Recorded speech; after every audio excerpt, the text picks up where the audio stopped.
Classic. Next week on Inside the PGA Tour. After 2 years of competition, the Ryder Cup team is finalized and belfry bound. We're going to be ready. We're going to field a very competitive team and some guys that are very hungry and guys that want to win. Plus, a recap of the 75th PGA Championship. Well, that's it for this week's edition of Inside the PGA Tour. Be sure to join us next week when PGA Tour rookie Jay Overton is the host. Take care, and we'll see you next week. Inside the PGA Tour can be seen 4 times next week, including 11 p.m. Wednesday on the West Coast. Check local listings for the correct times in your area. Inside the PGA Tour is brought to you by Hilton Hotels. So nice to come home to. By the Ben Hogan Company, improving your golf game for more than 40 years. And by Buick, the official car of the PGA Tour, and by your Buick dealer.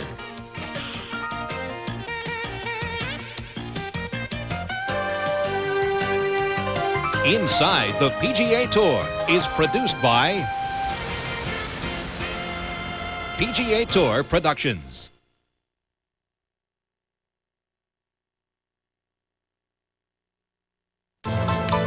Graham Hill was the classic Grand Prix driver of the 60s, winner of 2 world championships, wearing the insignia of his rowing club on his helmet. In 1993, Damon Hill bears his father's trademark colors, but his efforts to win races have been answered with heartbreak. That's Damon Hill. Can it be true? The heart of every British soul here will now sink. This is hard to believe. That crushing disappointment in Hill's native England was revisited 2 weeks later in Germany. Oh, he's in trouble. Suspension broke. The left rear tire has gone down. The left rear tire with 1 lap to go. Is this possible? Today, Hill will try again for that elusive first Grand Prix win at the twisting Hungaroring. A year ago, Ayrton Senna drove a masterful race to score his 3rd win in Hungary. But all eyes were on Hill's predecessor with the Williams-Renault team, Nigel Mansell, who finished 2nd, enough to clinch his first Formula One World Driving Championship. The 1993 Hungarian Grand Prix will not produce a title, but offers another round in the battle between Senna and arch-rival Alain Prost. In Germany, the 2 rivals tangled, and Senna spun to the back of the field. Moments later, Prost took evasive action around a chicane and was penalized back to 6th place. Senna charged back through the field to finish 4th and keep his title hopes alive, while Prost took the lead from his stricken teammate and inherited his record-extending 51st Grand Prix victory. The Frenchman has tasted champagne 7 times in 10 races this year. Today, he hopes to sweeten the odds of his 4th World Championship with his 5th victory in a row. But there is always Senna, who has never finished worse than 2nd and must gain ground on Prost at the Grand Prix of Hungary.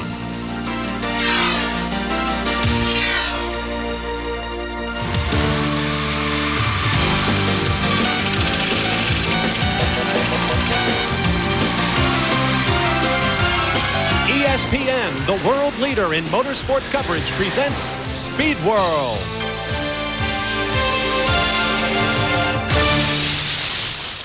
Just outside of Budapest, Hungary, one of the most interesting racetracks in the world, the Hungaroring is the site of round 11 of the Formula One World Driving Championship, the Grand Prix of Hungary.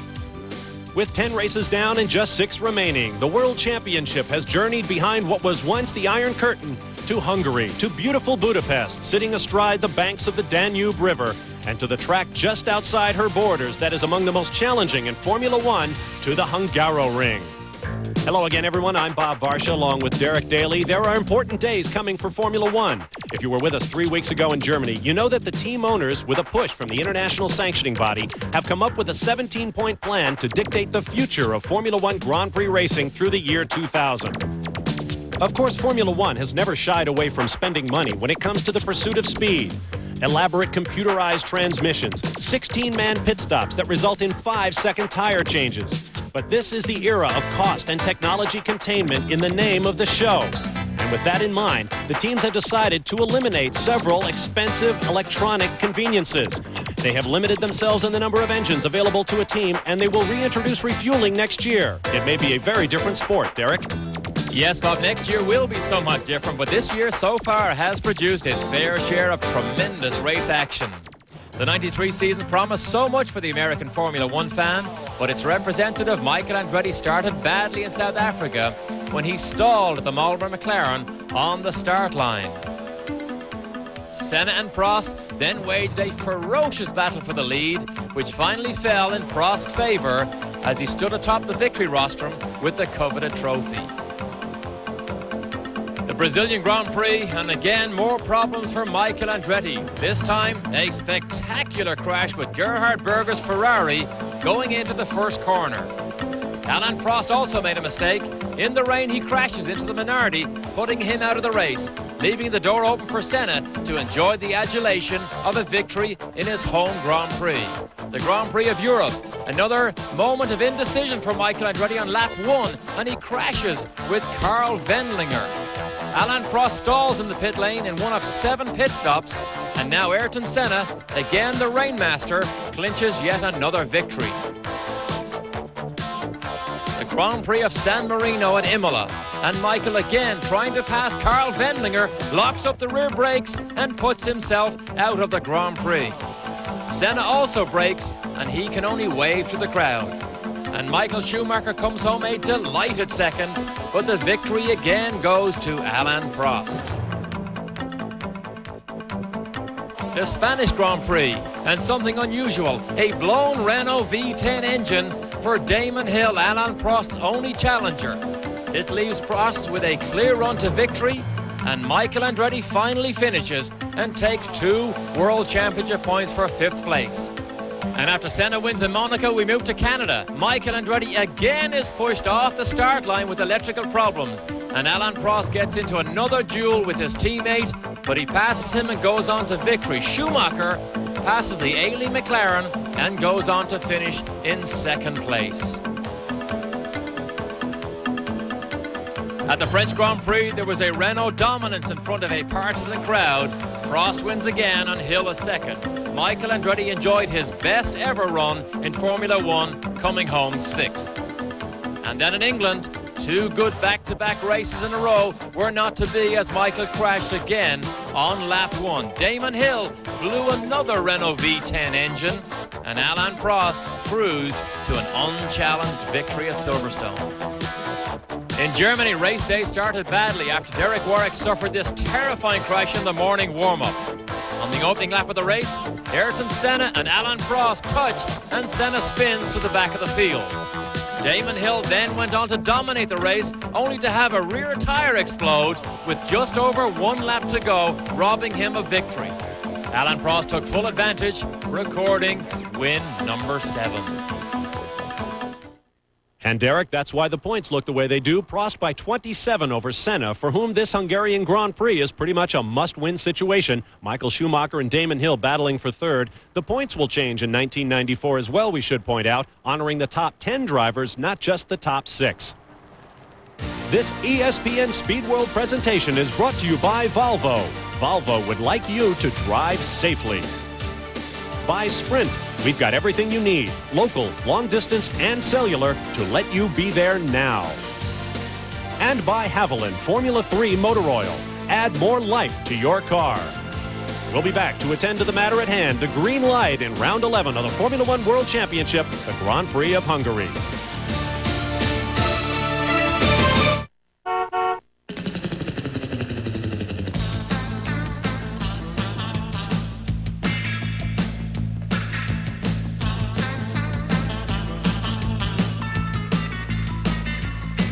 For a limited time, your family can get on a Yamaha water vehicle for as little as $4 a day, thanks to our special financing offer. At just $4 a day, it's a pretty hot deal. Go for it at your Yamaha Water Vehicles dealer.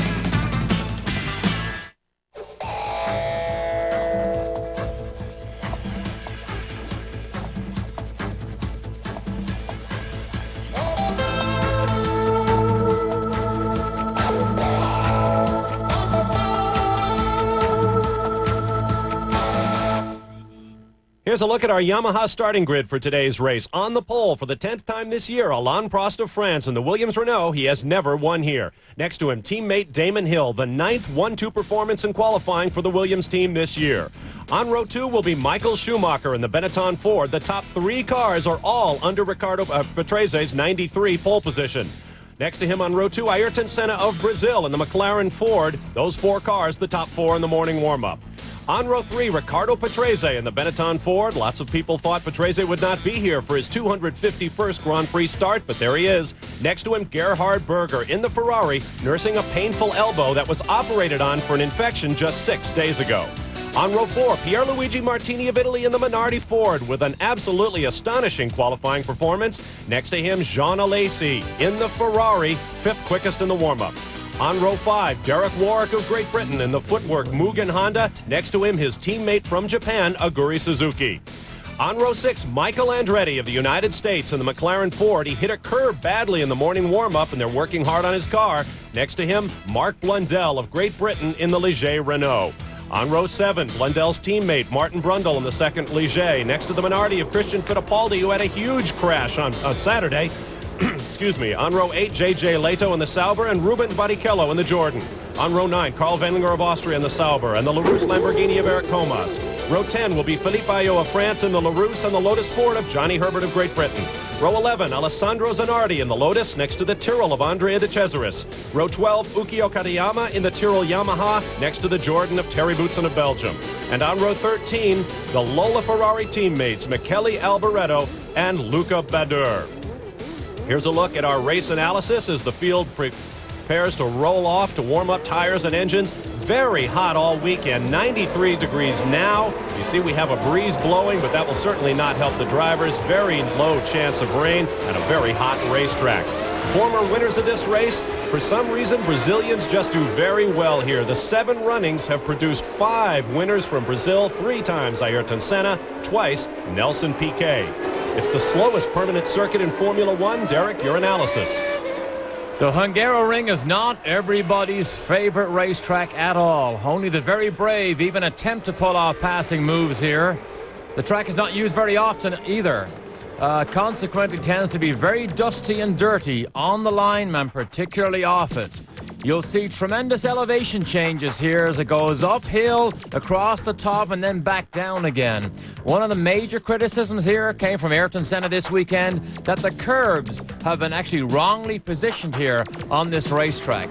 Now, track position is a big advantage here, and the starts, well, they usually provide fireworks, so keep your eyes open. Now, we saw Alain Prost in trouble. I hope he got that car off that dummy grid.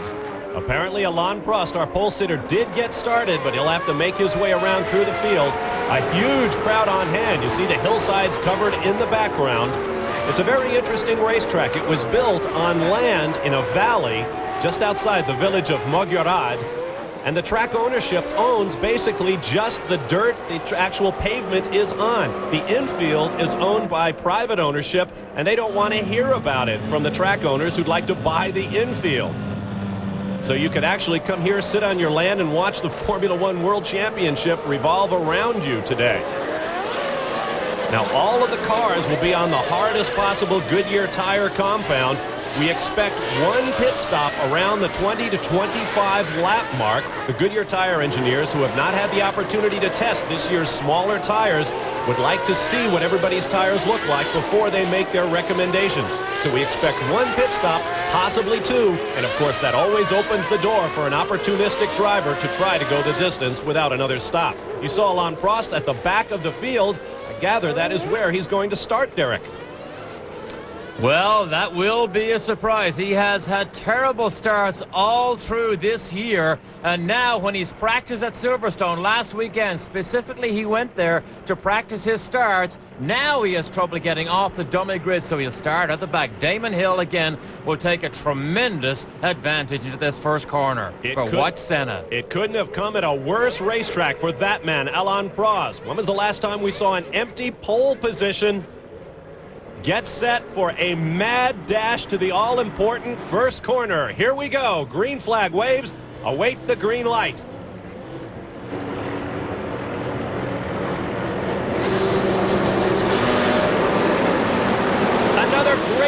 Damon Hill. Pierluigi Martini in the white and black Minardi with a good start as well.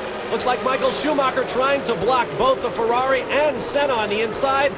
Oh, demon move by the Ferrari as Schumacher gets on the marbles and can't handle the corner. What a start by Ayrton Senna and by Damon Hill, who takes the early race lead.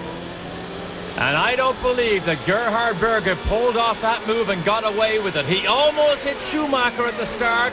Then he tried to go around the outside of Senna, and he made it without making contact. But Schumacher came off worst of all. But look at Senna in attack mode on Damon Hill. And Senna gets off onto the marbles, and Berger has a shot at his former McLaren teammate. Michael Andretti up in 7th position. The first of the 2 chicanes, the tightest chicane right here. There goes Michael, and someone went straight on at the chicane into the dirt. Oh, did you see the speed that car left the racetrack and he made contact? Look at that, Barrichello. Barrichello has his first crash this year in the race. He's on 3 wheels, and he's trying to make it back to the pit lane, it looks like. Shades of Gilles Villeneuve trying to get around on 3 wheels. He'll have to answer to his fellow drivers for that. There goes a souvenir for someone, and an expensive one. Speaking of souvenirs, the Goodyear tire engineers tell us they can't say why Damon Hill's tire blew in Germany because someone picked up the carcass off the side of the racetrack, and Goodyear never got it back.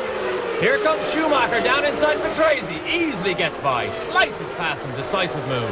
A year ago in this race, Michael Schumacher lost the rear wing off of the Benetton at top speed on the start-finish straightaway, went straight on into the gravel trap and managed to get it stopped. But boy, what a moment that was. Now, passing is difficult here, but recall back in 1990 in the Ferrari, Nigel Mansell started in 12th position and came on to win the race. But you said it, Derek. You need to be brave. One of the Tyrrells in the pits. You need to be very brave to make a passing move here. Here it is here. Here's Barrichello. You can see that right suspension. He made contact with somebody, tore that wheel off, and that was why we saw him disappear through the top of the picture so fast, because he was without front brakes or front suspension. Our host broadcasters for this race, Magyar Televizo, MTV in Hungary. They will be providing our pictures. There goes the race leader, Damon Hill. Then Ayrton Senna. You see Hill already opening up a big gap. Wasn't happy with this car after the morning warm-up. Look very closely. You'll see an extra rear wing being carried on this Williams car, something that was pioneered by the footwork team, and almost everybody has now followed suit. There are as many as 9 rear wing planes on these cars on these high downforce racetracks. Look at Schumacher. Schumacher looks down the inside of the Ferrari of Gerhard Berger, but you have to be very close and still get the kind of speed up to get by somebody in that first corner. Now a downhill left-hander. This is where Riccardo Patrese spun off the track last year while leading by some 20 seconds. Look at Schumacher now right up on Berger. That's where it bottoms out. Now we go uphill. An uphill run right to the top of the hill. So difficult to pass up here. In fact, virtually impossible if the car ahead uses the proper racing lines. The order is Hill, Senna, Berger, Patrese, Schumacher, and Alesi, the top 6. Riding on board now with Michael Schumacher, looking ahead at Gerhard Berger. Michael Andretti is 7th, followed by Derek Warwick. Behind him is one of the Minardis, and then Martin Brundle in the 10 spot. Pierluigi Martini runs in 9th, so he's dropped back. And you can watch them go from curb to apex here, and that's why it's so difficult. Now here's the downhill run here. Downhill, down to these right left-handers, and then they come onto this pit straight where they reach speeds in qualifying at 180 miles an hour, in race trim probably 170. With a big crowd on hand on a very hot day. Oh, that's what happens when you put a wheel off. A huge plume of dust that gets on the racetrack and is very hard to get off the tires. Schumacher down the outside of Gerhard Berger. Can he pull it off? Look at this. You saw what Berger did. He moved to the inside of the racetrack to say, I'm going to block the racing line. Schumacher down the outside, and he locks the rear brakes momentarily. Just held onto it and pulled off the move. Pure driving skill as Michael Schumacher moves himself up, then loses 3rd place again to Gerhard Berger. Ayrton Senna with the fast lap thus far, but that will change. And that's Schumacher. Michael Schumacher has thrown it off the racetrack, but he keeps the engine lit, and it looks like he'll get back on. And he left the racetrack backwards, which suggests that he did finally lock up those rear brakes. We saw him momentarily locked in trying to make the pass on Berger, and finally it catches him out, but he kept the engine running. We'll keep following the action, and we won't let you miss anything. We'll be back with more of the Grand Prix of Hungary while we watch Michael Schumacher go off the racetrack. Locked them all up when he finally decided there was no saving it, but he's back on the racetrack now, and I would imagine there is probably a change of rubber somewhere in his future. Patrese moves up. Driving a Volvo usually inspires a certain sense of safety. Well, now we offer an additional sensation. The Volvo 850 GLT. If this is how you think of Volvos, we may have the car to change your thinking. The Volvo 850 GLT. So, your international calling plan makes you choose a favorite country. But what happens if you add other countries or other people? Introducing the most worldwide from Sprint, the only calling plan that guarantees you savings on the 2 international numbers you call the most each month, even if they change. Once more from the top, boys. Now get $50 free long distance with the most worldwide, only from Sprint. I was right behind him when he started to spin. I know the feeling, know where to go, right? 2 champions sharing a winning formula. Haviland, Formula 3. Very unpleasant on an oval, I'd think. Some people just can't get it right. Even at Indy? Oh, especially at Indy. Complete professionals who rely on the same complete protection you can buy right off the shelf. Haviland Formula 3 motor oil from Texaco. Perhaps I should follow you then. Not a bad idea, Nigel. Working lap number 5 of 77 scheduled at round 11, the Formula 1 World Driving Championship, the Grand Prix of Hungary. The leader is Damon Hill. There you see the top 6 runners. Michael Andretti up to 6th after Michael Schumacher pitched his Benetton off the racetrack. Our hosts from MTV are showing us Schumacher's spin right now. As you can see, they're using that double plane rear wing with a little sort of tray extension. Now you're on board with Schumacher. And here we go again. Here's the charge of acceleration. Way past one of the footworks car. Uphill, left-hander. I'm sure he has made a rear brake bias adjustment on that car because at the rate he goes, he needs to do it. Look at that side fence on the Benetton, a copy of what we saw earlier on the McLaren that they also use here. Just inside that right front wheel, aerodynamic modifications going on all the time. Now let's take another look at the start of this race and watch all the jockeying for position. Remember, Alain Prost is at the back of the field. Right now he runs 18th. And look at Berger in the Ferrari. He moves between Senna and one of the Benettons. Now he tries to go around the outside. Look what happened to Schumacher. Look, misses the corner, goes outside, and look at Senna and Berger are wheel to wheel, and Senna has the inside line and pulls off 2nd place. And Michael Andretti made a great move at the start to move himself up into position. Right now Michael is in the 6th spot. Derek Warwick is 7th. We are back with the action now. And look at the dirt on the racetrack, pitched up by someone putting a wheel off. This is Michael. Michael made an interesting comment during the weekend here. He said the curbs are properly positioned on the racetrack if you're running in the other direction, not in the direction that we're actually racing. Damon Hill, the race leader, has reset fast lap. 1 minute, 22.096 seconds. Could this be the breakthrough race for Damon Hill? Don't dare say that. He certainly deserves it. Keep in mind, Damon Hill does not have a contract with the Williams team for 1994. Alain Prost does. Frank Williams, the team owner, says it's a bit too early to speculate on Damon's future with us. There's a lot of talk about Ayrton Senna coming here or other top-ranked drivers. Just look at the rear wing planes on that car. You can almost count them, as many as 9 rear main planes on those rear wings. But there's only 31 seconds, look at that graphic, between 1st and 16th position. So that's how competitive the field is at the moment. We're inside with Patrese now, still chasing Gerhard Berger. The Benetton now, a Ford V8 engine, definitely seems to have the legs on this Ferrari. Berger was very critical of this Ferrari when they came here first. It looked evil on the racetrack, but they have a new electronic package to try and control this active suspension. The old days they would come with new springs and shock absorbers. Nowadays they come with new software. There is Ayrton Senna running all alone in the second spot right now. There is your race leader, Damon Hill, 4.5 seconds up the road over the three-time world champion. Alain Prost is in 16th, so he's doing a good job of getting around the slower cars. You have to be so careful behind these cars because you can take too much of a risk. And Senna, remember what he did in Germany, came from the back of the field, but in Germany you have so much more room to work with. That is Michael Andretti just up the road from Michael Schumacher. This is for 6th place. Michael wasn't happy in this morning's warm-up. He flew off the road having hit a curb, damaged the underside of the car, ended up 21st fastest in the warm-up. However, he didn't believe his qualifying time really represented what he could do because he spun trying to avoid Katayama. But now his mirrors are filled with this man here. Great in-car camera shots from Michael Schumacher.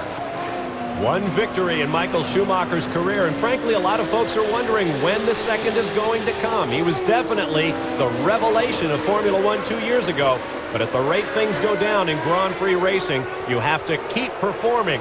And although Michael Schumacher has scored lots of points, he has yet to notch up that next victory. So Berger still holds up. Patrese and Alesi is catching out of the bunch here. But look at the dust on the racetrack. But there's 6 cars here in a line, all looking for that 3rd, 4th, and 5th position. And Prost already puts a lap on one of the Saubers. That would be J.J. Leto, and that moves Alain Prost up into 3rd place. You're riding on board with the 3-time world champion. 13th on the racetrack right now, and passing people for all he's worth. No word yet on why the engine wouldn't turn over for him. It doesn't happen often, but you can see that it does happen to the best of them sometimes. Michael Andretti had his fair share earlier this year. Now the bad luck on the start line moves to the Williams team. Kind of ironic that just 3 weeks ago in Germany, Ayrton Senna spun himself to the back of the 26-car field and had to work his way through. 3 weeks later, Alain Prost finds himself dead last and has to come forward. It is Hill, Senna, Berger, Patrese, Alesi, Michael Andretti still hauling off Michael Schumacher, then Derek Warwick, then Pierluigi Martini, Martin Brundle, Carl Wendlinger, Aguri Suzuki, and this man, Alain Prost. Suzuki just ahead in the footwork car. This is the last turn. They come through here at 75 miles an hour. That's the footwork car right ahead of him. Just watch the power of the V10 Renault against the V10 Mugen Honda here. Incidentally, the V10 Mugen Honda, it is believed that Lotus will use that engine next season. Alain Prost moves in to make the pass on Aguri Suzuki to move into 12th place. There he goes. Oh, Suzuki won't let him by. Remember, it is for a position. He doesn't have to move over for the race leaders. What a thrill it must be for Aguri Suzuki to be battling with Alain Prost. We'll be back with more of the Grand Prix of Hungary live on ESPN in just a moment. Stay with us for more. Driving a Volvo usually inspires a certain sense of safety. Well, now we offer an additional sensation. The Volvo 850 GLT. A leading automotive writer on the Volvo 850 GLT. Beneath its business suit is a rocker.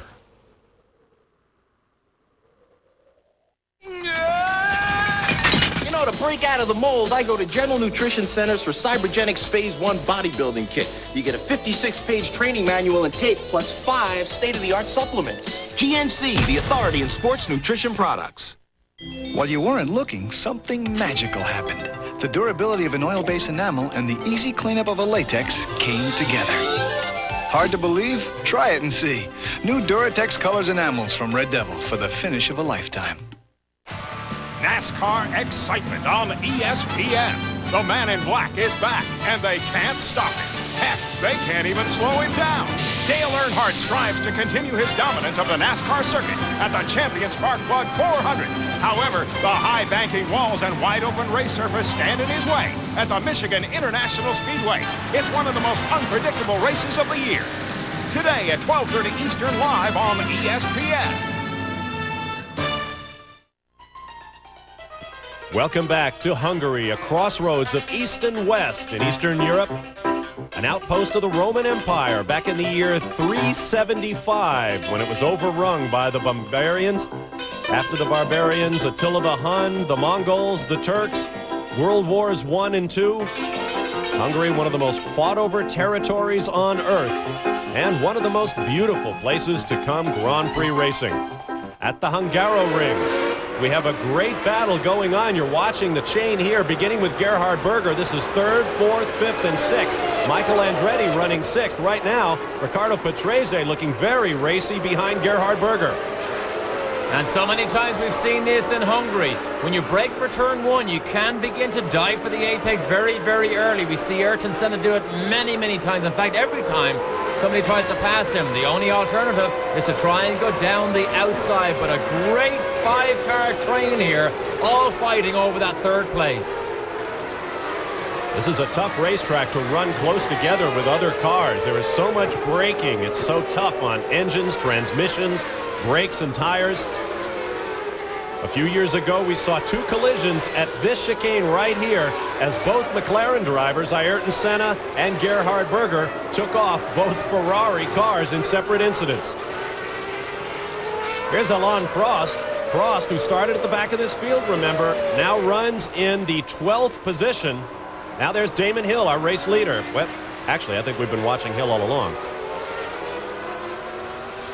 Damon Hill continues to pull away. It was 7 seconds, now it's 8 seconds. It was 8 seconds, now it's back up to just under 10 seconds. So Damon Hill in control, as he has been at Silverstone, as he has been in Germany, and now as he is here. But as you say, will he manage to win Grand Prix number 1 as this freight train continues down the front stretch? Look at the hill they come over the top of the hill, and then they brake.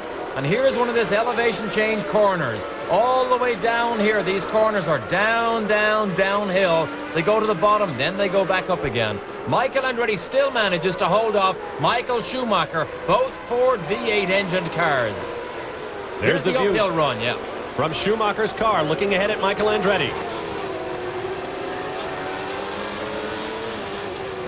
Good close action here. You see Schumacher closes up very slightly under braking. Through the corner, it's fairly even. See the quick flick of a correction there by Schumacher. But he doesn't look much quicker than Michael. Michael kicks up the dust there. We're across the top of the hill here now. Impossible to pass here. You go from curb to apex, as we said. Michael following Alesi, and then that's Berger and Patrese just up ahead of them. Great racing action here, and Michael Andretti is right in the middle of it. Alain Prost, meanwhile, has gotten around Carl Wendlinger's Sauber and is now up to 11th after starting 26th. It's not too difficult to pass the back markers when you're in the Williams, but the closer you get to the front, the more difficult it becomes. Down the front stretch they come. Berger driving with that painful elbow, operated on for an infection barely a week ago. He has a big pad on it, but he is off of his medications. Right now, Ayrton Senna runs in 2nd. Michael Andretti having a great race back in 6th place. A while back, we asked Michael Andretti what it's like to have the 3-time world champion Ayrton Senna as your teammate, and he gave us a surprisingly game answer. It's good and bad having Ayrton, you know. It's bad because, he's beating you, but on the other side of it, you know where you need to go, and he's the best benchmark in the world to have. And the good side about it is he's a good person, so he's been helping me, and hasn't done anything in that way to get in the way. And I think in the end, I'm going to be a stronger person because Ayrton Senna was my teammate. There you see one of the Tyrrells going by. Fans of Formula One may be aware of the Sports Illustrated article that appeared about a week ago that gave a fairly downbeat picture of Michael Andretti's admittedly fairly downbeat introduction to Formula One. Ron Dennis, the McLaren team principal, was asked about that article this weekend, and he was furious. To quote Ron, he said it was tabloid, gutter press tactics, and he made veiled threats to get even with Sports Illustrated somewhere down the road. And as if Michael didn't have enough problems dealing with Formula One on the racetrack, he had to deal with negative press like that, which not only affects him, affects his family also. But such is the way some of the press works these days. You have to actually be able to absorb some of that stuff and just let it go over the top of your head and stay focused. He is focused right now, but his mirrors are full of Schumacher, just like Berger's mirrors are full of Patrese. In fairness to Sports Illustrated, I suppose we should point out that the article was probably no worse than some that have appeared in the European press, as Michael has struggled in his opening races in Formula One. The battle continues. Now you see the Ferrari pulling up behind Riccardo Patrese. This is getting closer. This is for third place. Berger, Patrese, Alesi, Andretti, and Schumacher. Berger tried the 5-valve engine in practice and qualifying, but they're back to the 4-valve engine now for the race. The 4-valve V12. It's a big engine, does make power, but it uses a lot of fuel, not ideally packaged for Formula One under its current regulations. In fact, Alain Prost says the flexibility of a V8 engine and the fact that it uses less fuel so the car can run lighter is an advantage around a track like this, or perhaps the street circuit in Monaco. Patrese's not close enough here, and you see Berger takes a wider line. Spread out a little bit now, but Schumacher, I believe, got by Michael. Is that what we saw? Did we see that? I think I saw a Benetton back there. You're right. Oh, Michael is slowing. Oh, no. Just when Michael Andretti was battling with the big boys, something has gone wrong again. Trying to have a close look. You can't pick out anything that may be damaged on that car, but he is limping very slowly back to the pit lane, enjoying probably his most competitive run with the front runners, and it's over for the time being. What price to buy a break for Michael Andretti in Grand Prix racing? Meanwhile, look at the gap Damon Hill has opened up. It is now 17 seconds from Hill to the second-placed Ayrton Senna.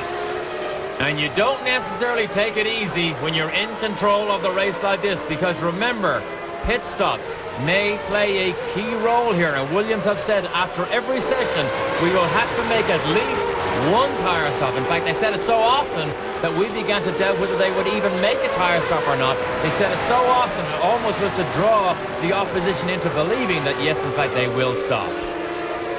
Talk about relaxing while you're leading. Recall that Riccardo Patrese had a 20-second gap last year when he spun it off the racetrack. Damon Hill is working lap number 16 right now. As we mentioned at the top of the show, we expect a pit stop somewhere between laps 20 and 25 for a tire check. Damon Hill holding fast out front over Senna, followed by that battle between Berger, Patrese, Alesi, and Schumacher for third. We'll be back in a moment.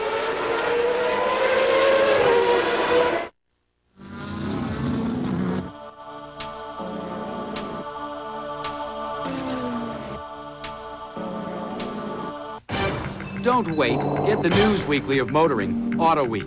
Don't wait for driving impressions. Auto Week drives them all and tells you about them first. Don't wait for car news. Auto Week covers the world. Auto shows, the new, the old, and brings it to you fast. Don't wait for racing news. Get the news weekly of motoring. Auto Week brings you the winningest coverage first. Don't wait. Get Auto Week, the news weekly of motoring, now. Call 1-800-828-4100 for this ESPN Race Weekend special. Get Auto Week at the lowest price ever, $17.95 for 52 issues. But don't wait. This offer expires midnight on Monday. Get Auto Week at the lowest price ever. Call 1-800-828-4100.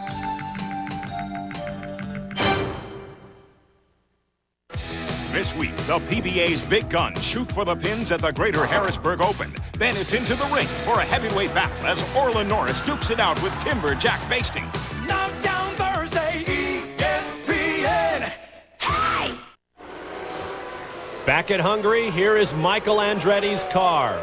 as Michael climbs out, having run as high as 6th in this race. Michael was in the points when something apparently went very badly wrong. Now here's Johnny Herbert, the first of our important pit stops. It's in fact Zanardi. The cars look so similar when they go by, and in fact you lose sight of the driver's helmet. But Zanardi, the first of the men that we see making a pit stop. Earlier he ran.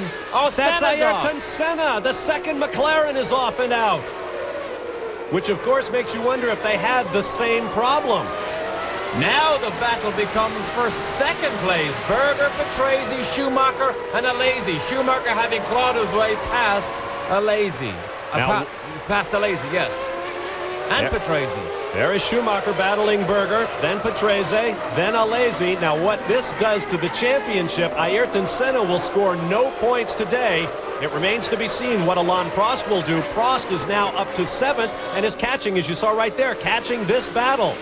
Now Prost is a very conservative type. He doesn't necessarily want to win this race, but he wants to hold on to his lead in the championship. Now down the inside goes Riccardo Patrese. Schumacher, in fact, it was Schumacher pulling off the same move on the outside, but Alesi is in the pit lane. And that will throw that battle into a scramble. Why don't you just identify the cars the rest of the day, Derek? I'm having no luck at all. Well, it's so difficult. I mean, when you have two car teams painted exactly the same and there are no large identification marks like Alesi has in his Ferrari with the yellow wings, it does become difficult. Okay, Zanardi has pitted the Lotus. More importantly, Alesi has pitted the Ferrari. Damon Hill, we anticipate, will stop shortly. 18 laps. He's coming around to complete lap 19, and he is in his pit stop window to have his tires checked. 18 seconds ahead of second place, but 44 seconds ahead of Alain Prost, the man in the other Williams. That's probably the man he most wants to know where he is on the racetrack. In fact, Prost has actually moved up to 5th place as we watch Damon Hill.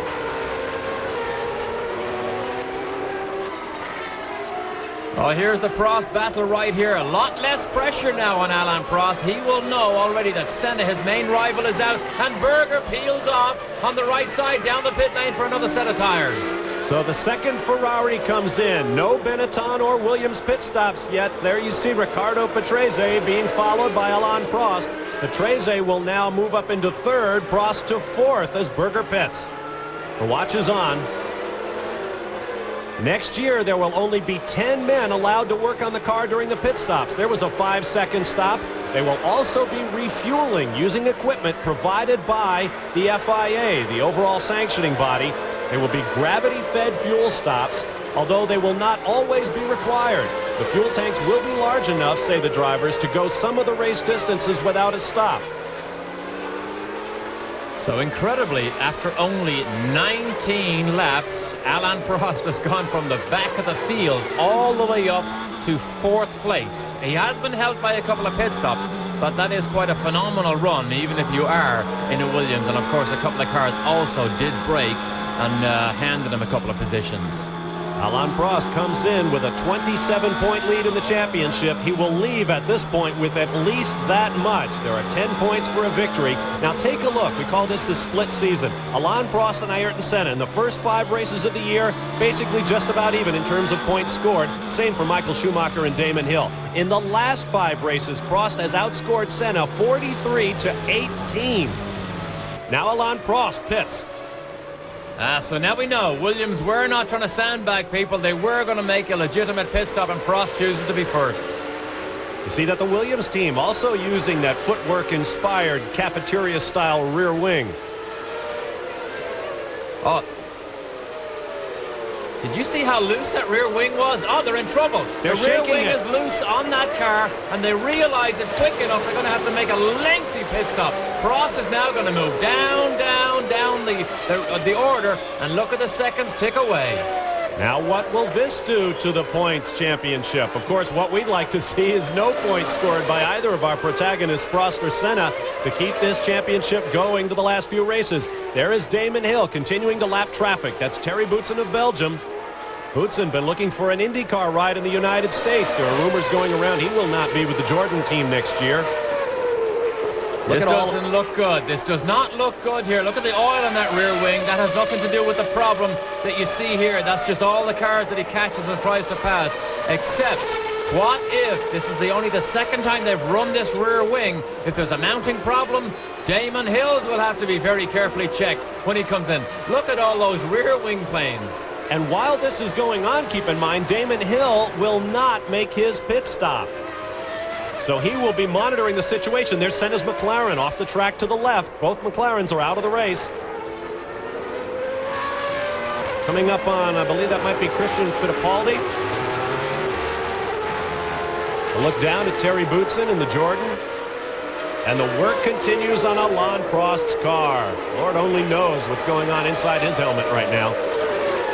Sometimes it just isn't your day. And look at this. Whatever's wrong, they can't fix it. They have to go for a complete new rear wing setup. You cannot take a chance at a high downforce circuit like this. As Damon Hill comes onto the front stretch, you see the gap, 36.8 seconds, back to Michael Schumacher, and he puts Alain Prost a lap down. Last year, Schumacher lost that rear wing and spun off in a frightening incident. They will not allow that to happen to Alain Prost. And as you pointed out, Derek, they're going to want to take a look at Damon Hill's as well. Great drama coming up in Hungary. Oh, some son I have, ringing me in the wee hours from America.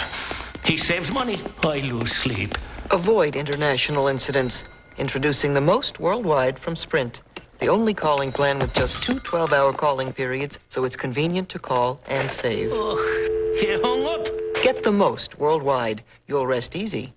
And so will your relatives. Now get $50 free long distance with the most worldwide, only from Sprint.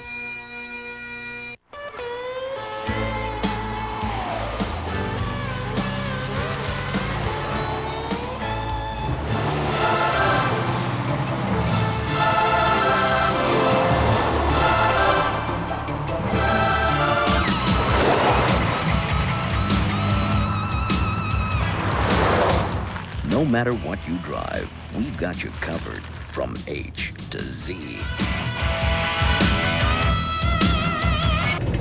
Driving a Volvo usually inspires a certain sense of safety. Well, now we offer an additional sensation. The Volvo 850 GLT. A leading automotive journalist on the Volvo 850 GLT. It clings in the corners like a cat on Velcro.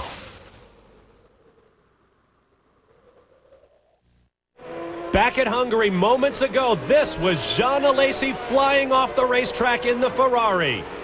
On Friday, he said this car was positively undrivable and he makes heavy contact with the guardrail. He is okay, flies through the gravel trap, lost it on the way in. That was braking on the downhill, off camber, turn 1. Another look now going into the corner, a very difficult corner, and he just looks like he never slowed. Look at the speed he leaves the racetrack. Now watch the car get airborne here. Look, he's way, way off the ground. The sand does a tremendous job. Remember, he approaches this corner at 175 miles an hour, but he did make contact in that totally undrivable, as he said on Friday, Ferrari. Damon Hill comes into the pits having completed 23 laps on these tires. Alain Prost moments ago was pushed back into the garage. You can bet they're going to check this rear wing. Watch the rear tire, man. They go to the rear wing also. Watch them. They'll give it a shake after they finish the tires. Yeah, you see the guy behind it. Has a look, puts his hand on it, says it's okay, away he goes. A 6.73 second stop. They're usually 5.5, so it only took 1.2 seconds extra to check that rear wing. Hill will no doubt come back into the race in first place. He had a 35-second gap over Michael Schumacher. Riccardo Patrese runs in third place. The Benetton team looking very strong. Fairly obvious here in Hungary that Benetton is making strides while the McLaren team is having dire problems. We could see a certain switch in the balance of power in Grand Prix racing as Benetton comes on. Although we should say pit rumors here point out that Benetton may not be Ford's factory team next year. In fact, they may not have Fords at all. They've been talking with Renault. Now we have somebody slow in the background, and in the foreground, Zanardi in the Lotus flies off the road. Luckily, he keeps everything straight, gets it through the gravel trap. and then gets it back onto the racetrack. You've got to keep it driving. You've got to accelerate through those gravel traps if you're to come out the other end. Grand Prix stump jumping here in Hungary. As Damon Hill driving, no doubt, with fingers and toes crossed. Eric Comas pits the LaRousse. Lots of problems for this team. Gerhard LaRousse, one of the great names in French motor racing, has struggled as sort of the second French Formula One team. They are terribly nationalistic about their motor racing in France, but if you are a Frenchman, you cheer for Ligier, and Gerhard LaRousse has suffered because of it. Car jumps around like a ping pong ball. That's what Comas said about this car after the first run here on Friday morning. They never really got it much better. Qualified all the way down in 18th place. Not really able to take full advantage of that Lamborghini V12 power. Schumacher is in. Michael Schumacher back in. This is the second place car. His teammate Riccardo Patrese will take over second. Good quick stop out of the Benetton team. Boy, would you like to be that man on the jack standing in front of that car when you have about 5 seconds to change all 4 wheels and tires, and you have Michael Schumacher revving that engine up, ready to drop the clutch. It has to be a harem-scarum time. You want a defensive lineman at the back of the car, but you want a cornerback at the front. He's got to be agile. There's a look at Damon Hill, who continues to lead the race. Making his way through slower traffic, getting around Zanardi. He moves over now. Zanardi's car looks in all sorts of bits and pieces. Bodywork hanging off. Here's the Wendlinger, and the Sauber is in, but Zanardi will need to effect repairs on that Lotus, not just a wheel change. Everyone waiting for Sauber to announce whether they will continue to hold Mercedes-Benz sponsorship next year. The only team in the pit lane whose team manager is a female, Carmen Ziegler, the team manager of the Sauber team. Zanardi with another pit stop. You mentioned it, Derek. He looked like he needed one. Great racing here at Hungary, and we've got great stock car racing coming up as the Winston Cuppers journey to impossibly fast Michigan International Speedway. Today, 12:30 p.m. live, Harry Gant, the defending champion, at the Champion Spark Plug 400 from Michigan. Stay with us for that, live at 12:30. There is Alain Prost, who still has not gotten out of his car as they struggle to reattach the rear wing.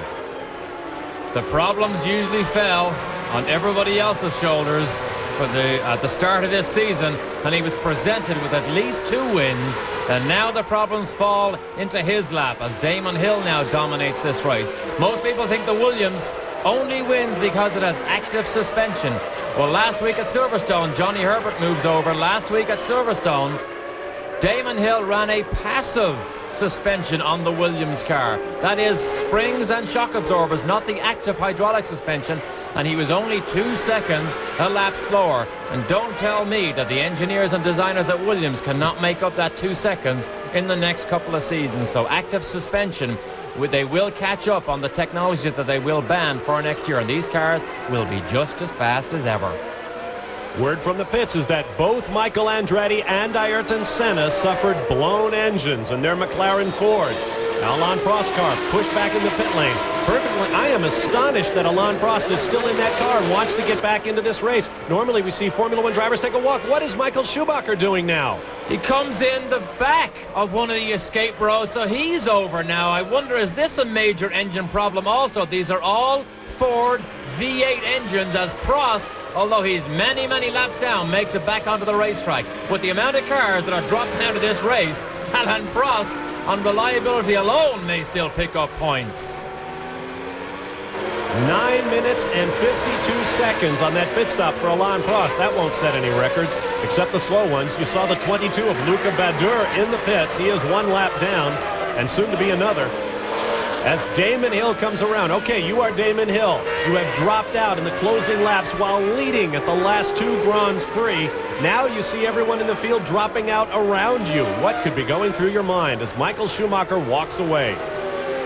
One of the crowd favorites. Michael Schumacher is so spectacular every time he gets into this car. Such a shame to see him, Michael Andretti, and the likes of Ayrton Senna all out of this race so early, and they are all Ford V8 engines. We don't know whether Schumacher's is an engine problem yet. Now, they came here with the Series 7 engines, because the Series 7 has more power down low. The new Series 8 has more power, but it's all up high for the faster circuits.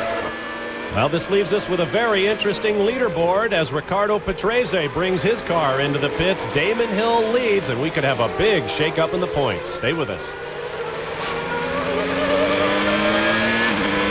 I took diet pills. I lost 34 pounds. 6 months later, the weight came back. That's when I decided to get off the diet roller coaster and get on a Nordic Track. In fact, Nordic Track is so easy to stick with that after 5 years, 7 out of 10 Nordic Track owners still use their Nordic Track skiers an average of 3 times a week. It's been more than 2 years. The weight's still off, and I'm still on my Nordic Track. You should give Nordic Track a try. Call now for a free video and brochure. Take weight off and keep it off. Nordic Track introduces the Weight Loss Satisfaction Guarantee. Research shows that Nordic Track's total body workout burns more calories than exercisers that only work your legs. Discover what numerous customers have found. With regular exercise on Nordic Track, you can take weight off and keep it off. And we're so confident you'll lose weight too, we guarantee it. We'll guarantee that you'll lose at least 10 pounds in 60 days or your money back. Call now for a free video and brochure. Ask about our 60-day Weight Loss Satisfaction Guarantee. College football fans, ABC Sports and ESPN have your season ticket to the best and most gridiron action. College football pay-per-view. In addition to the games on ESPN and your ABC station, get extra games from the nation's top teams and conferences that you won't see anywhere else. Act now, and you can order at the lowest price of the season. Call your cable company today. Welcome back to the city known as Budapest. In reality, it was once 2 cities, the older Buda, which sits high on a hill overlooking the Danube River, and the more modern Pest on the far side, the seat of government and the financial district. There is only one racetrack in this country, the Hungaroring, although races were held for many years in the city parks. Pierluigi Martini in the pits, running in 4th place in this race, a terrific qualifying performance. When did it really matter how quickly the Minardi pitted? And I would have to say under pressure, they kind of came up short on that one.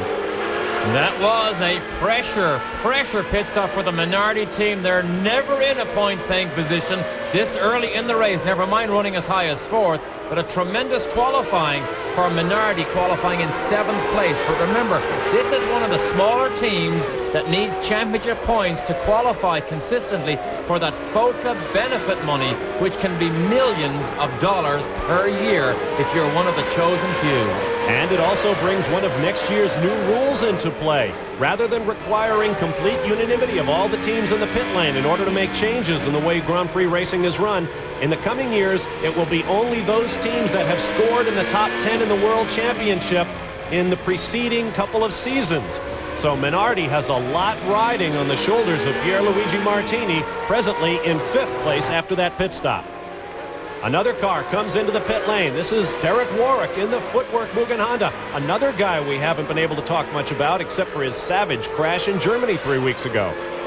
This is the team who initiated this extra tabletop rear wing, and suddenly everybody thought it was fashionable. It did generate more downforce no matter how big it looked, but Warwick, a tremendous 3rd place position, good pit stop, about 2 seconds slower than the big boys, but Warwick is having his best run after that terrifying crash we saw in Germany. And there's Martin Brundle of Great Britain in that French blue and white Ligier coming out just behind Derek Warwick, who had another big crash recently when he lost a hydraulic line in his active suspension in testing and had another big whopper.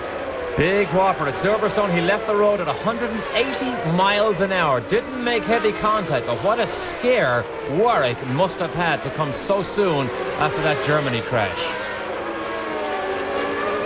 This is a battle for position here, I believe. Yeah, this is Brundle. That's Katayama in the Tyrrell. This is the new Tyrrell now, not running very fast, working on active suspension. Ken Tyrrell very, very disappointed with this car.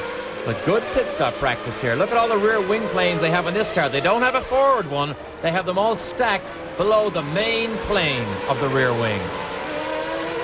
This is also a V10 car. It's the Yamaha V10 with lots of help from English engine wizard John Judd. Meanwhile, there goes Damon Hill, the race leader by 53 seconds over Riccardo Patrese, and you ride with Damon Hill. Following De Cesaris, 2 V10 engines. Watch the power of the runner. Look, he gathers them up already. But this front straight isn't really long enough. Under braking gets behind him. De Cesaris not an easy man to pass unless he decides to move over and let you through. Didn't decide that yet. It's the downhill run. Keeps going downhill. Great look here, this downhill run. You get to the bottom, and then it's an uphill climb. De Cesaris says you need to do some work, boy, if you're going to pass me. That was right where Nigel Mansell pulled off the memorable pass of the 1990 season, or perhaps many others, when he came up behind the slower Stefan Johansson, absolutely trapped Ayrton Senna behind him, and pulled off the same kind of pass we saw a week ago in Loudon, New Hampshire in the IndyCars over Paul Tracy. Just zipped right around him and then closed the door immediately on Senna and went on to win the race for Ferrari. Boy, how about that race at Loudon a week ago? Yikes. Probably as good an IndyCar race as you will ever see. Just a tremendous fight. Something that Nigel Mansell really, really enjoyed. Derek Warwick just ahead. You're riding with Martin Brundle, one of the few times we've been on board with the Ligiers in 1993. This is a battle for position now. Warwick is 4th, Brundle 5th. Riccardo Patrese has taken fast lap now. Wonder if Damon Hill is being coached to ease up a little bit with his big lead, almost a minute. Here it is, 75 miles an hour is the lowest speed they go through this corner, and then a blast down this front straight all the way up through 6th gear. They only pick 6th gear as they go to the top of the hill. This is a 3-car train for position. This is Warwick, Brundle, and Martini, 4th, 5th, and 6th.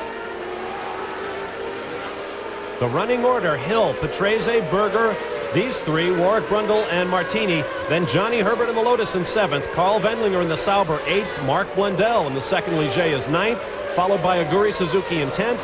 Then Felipe Ayo, Eric Comas, Sandro Zanardi, Terry Boutsen, Ukyo Katayama, Luca Badur, Michele Alboreto, and then Andre De Cesaris, who I believe may be out of the race at this point. He is shown as 4 laps down, and we haven't seen much of him. Derek Warwick enjoying the TAG active suspension system that's now fitted onto this footwork car. By far their best race here. Brundle, of course, in a passive car. No trick suspension stuff on this car, but they do have last year's automatic Williams gearbox, which they enjoy. The Minardi, basically your kit car. Pierluigi Martini, he's a great story. A man who had a Formula One career and stepped away from it. Went back to Formula 3000 because he was not winning, and he knows very well you have to win in order to be considered a top driver for the top cars in Formula One. Martini back in Formula One doing well with Minardi. There is Damon Hill leading by 50 seconds as Riccardo Patrese has closed down just a little bit. Great action still to come from the Grand Prix of Hungary. Stay right there.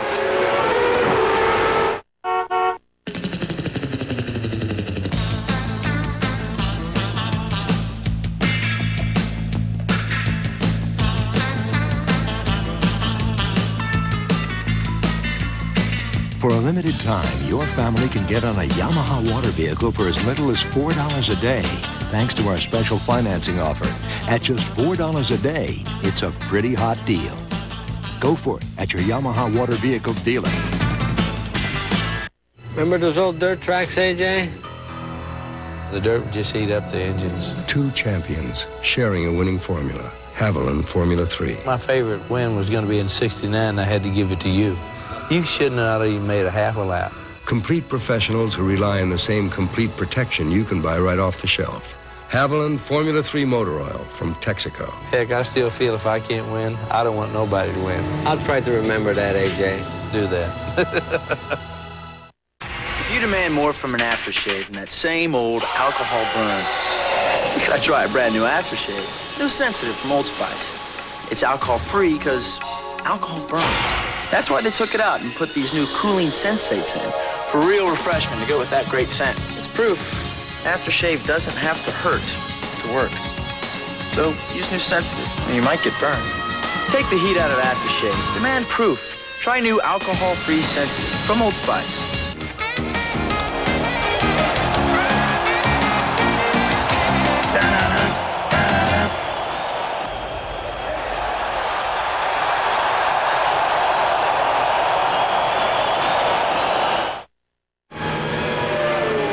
back in Hungary, Riccardo Patrese has stabilized at 50 seconds behind race leader Damon Hill. Gerhard Berger runs third for Ferrari. And then fourth, fifth, and sixth, Warwick, Brundle, and Martini all one lap down. I'm Bob Varsha along with Derek Daly. If you're just joining us as you watch Gerhard Berger, you've missed a lot, including Alain Prost dropping to the back of the field from pole position when he couldn't get away on the formation lap. You've also missed both McLarens of Michael Andretti and Ayrton Senna dropping out of this race. You're riding with Damon Hill, the race leader since the green light. Alain Prost had a long pit stop, went 9 laps down as Hill goes around the Ferrari. Prost is now shown as 19th and 7 laps down to the leader. He will move up. Certainly he'll make up a lap, maybe 2, on Andrea de Cesaris, may take the position from him. Michael Schumacher is also out of the race. So, of our top 3 in points, only Alain Prost still runs. Damon Hill, as long as he scores virtually any points, will close up or perhaps pass Michael Schumacher for third place in the World Championship. And it remains to be seen whether Alain Prost will be able to fatten his lead over Ayrton Senna for the world title. You saw dust and dirt there getting kicked up, and then a lame Tyrrell. You see it right there. I believe that's Katayama moving around very, very slowly. Damon Hill has only got Riccardo Patrese on the same lap as himself. Patrese is 52 seconds behind, which also means he's only 24 seconds ahead up the road, so he's going to reel him in, and Damon Hill very soon may be the only car on the lead lap here. Damon Hill, a podium finish will move him back around Schumacher into third place in the championship, but of course all Damon is thinking about is scoring that first Grand Prix win. There you see the gap between the 2 first place cars. We asked Damon Hill about that first win and how much it plays on his mind. You just have to keep doing the same job every time, and eventually it'll crack, and I'll win a race. But I know that it's not going to come to me. I'm going to have to keep doing the job, the best job I can, and then I'll be rewarded, with a good result. Well, I think you can sense the nervousness in Damon Hill's voice. We've got shuttling here as Andrea de Cesaris, he took a quick look behind his mirror at the oncoming Minardi and then chopped right back across Pierluigi Martini. I'm not sure he saw the Minardi. The Brundle and the Ligier went by, and de Cesaris began to fall back into line, as you do very often when a train goes by you. Luckily, he saw the Minardi right at the last second, and there wasn't contact. Oh, look at Brundle, goes up on the curb. What's going on here? There's cars all over the place. One of the Lolas on the outside, that looked like Badur.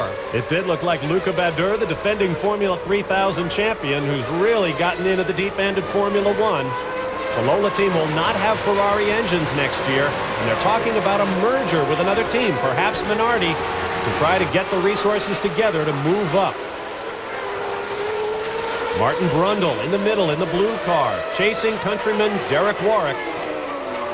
World Championship points at stake here, not just for these smaller teams, but remember the other smaller teams who are trying to score World Championship points, the likes of Jordan, who has struggled so much. And the more points that the footwork of the Minardi team scores, the harder Jordan's job comes to be ahead of them in the pecking order for this valuable FOCA travel money. There is Pierluigi Martini, who stands all of about 5'5" tall, weighs, I guess he'd weigh about 130 pounds, maybe. Among the lighter and smaller, or more compact, or more average-sized drivers in Formula 1. Which next year, Bob, won't make any difference, because this year they weigh the cars by themselves. Next year, they're talking about introducing as one of their rules, weighing the car with the driver. So now the lighter driver, or the heavier driver, should I say, the heavier driver will not be at such a disadvantage. This was one of the rules that Ron Dennis was very strong in voicing his opinion on, that he did not want a heavy driver or a big driver to be at a disadvantage. Why?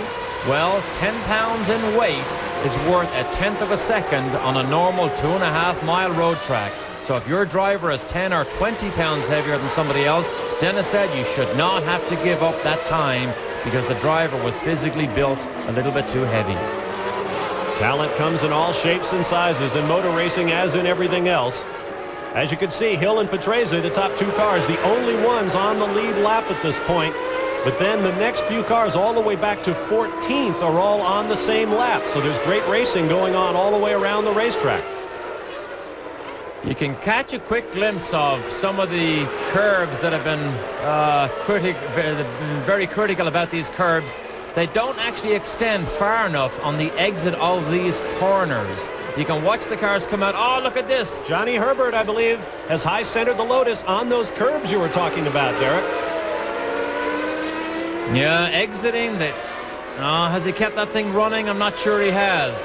Here's a replay. Look at this. Locks those rear brakes again. That is such a problem with these cars. They lock the rear, and of course, when you lose control on the way in, but unfortunately, trying to get out of people's way, he slides right across backwards, high sides it, and then it's over for the day. Trying to put the steering wheel back on. You know, you can't get out of these Formula One cars without lifting off that steering wheel because it actually traps your legs. Looked like he was going off on the outside, and then watch as he comes right across, and one of the Tyrrells is right there. Johnny Herbert is out of the race. Johnny Herbert was another one. We finally see Alboreto, it looks like, climb out of that car. Is that Alboreto? That's Badur. Badur, yeah. We saw him in trouble earlier on, but we see him now climb out. But Johnny Herbert, another one of those smaller teams that haven't scored many points and so desperately needed a good result as the season winds its way down. There's a look at four marshals trying to push the car in four different directions at once. This is the way to do it. Two men can actually lift the front end of a Formula One car and pull the car around, assuming it's not in gear. When you get offline here, this track is so dusty and dirty, there's so little grip that you end up flying off the racetrack. Believe it or not, in the first hour of qualifying on Friday, 15 cars had spins in 1 hour, the most spins on any racetrack all year in the first hour. And that included virtually all of the top runners. Both of the Williams cars, both of the McLarens, both of the Ferraris. Everybody was flying off this racetrack. They run very few races on this track. In fact, the only one I can think of is a motorcycle race that runs here in Hungary. So the track does get very dirty and changes throughout the course of a Formula One weekend as dust gets blown on and off and as cars lay down rubber in the corners. Now maybe we can see the outside curb. What's the outside curb here? You see it, and you see it stops where the cars in fact would drift wide. That is the problem. When you do drift wide and stick your wheel off, because you drag all that dust and dirt and sand and stones back onto the racetrack, and the next guy behind you has to run over it. No change here in the battle for fourth place. Derek Warwick, Martin Brundle, and this man, Pierluigi Martini. Oh, this is a great fight here. 3 different chassis, 3 different engine manufacturers, all fighting for the World Championship points here. Brundle, of course, hoping that the active suspension was banned immediately. Remember, here in Hungary was originally where they were going to ban active suspension. Martin Brundle and Blundell, of course, wanted that to happen because they thought, of course, it would fall into their lap, having had this passive car all season. We are past the halfway mark in this race. As this battle stabilizes for third place, we'll take a quick timeout and return for more of the Grand Prix of Hungary from the Hungaroring. Stay with us.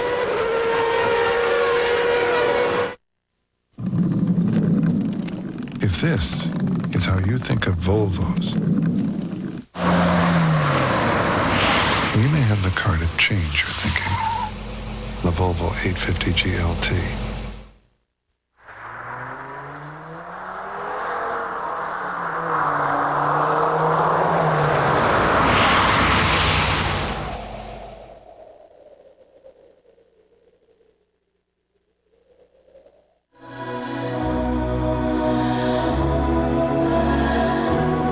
Light. It is the first element of creation. Nothing brings it more elegantly or shapes it more beautifully than Andersen windows and patio doors.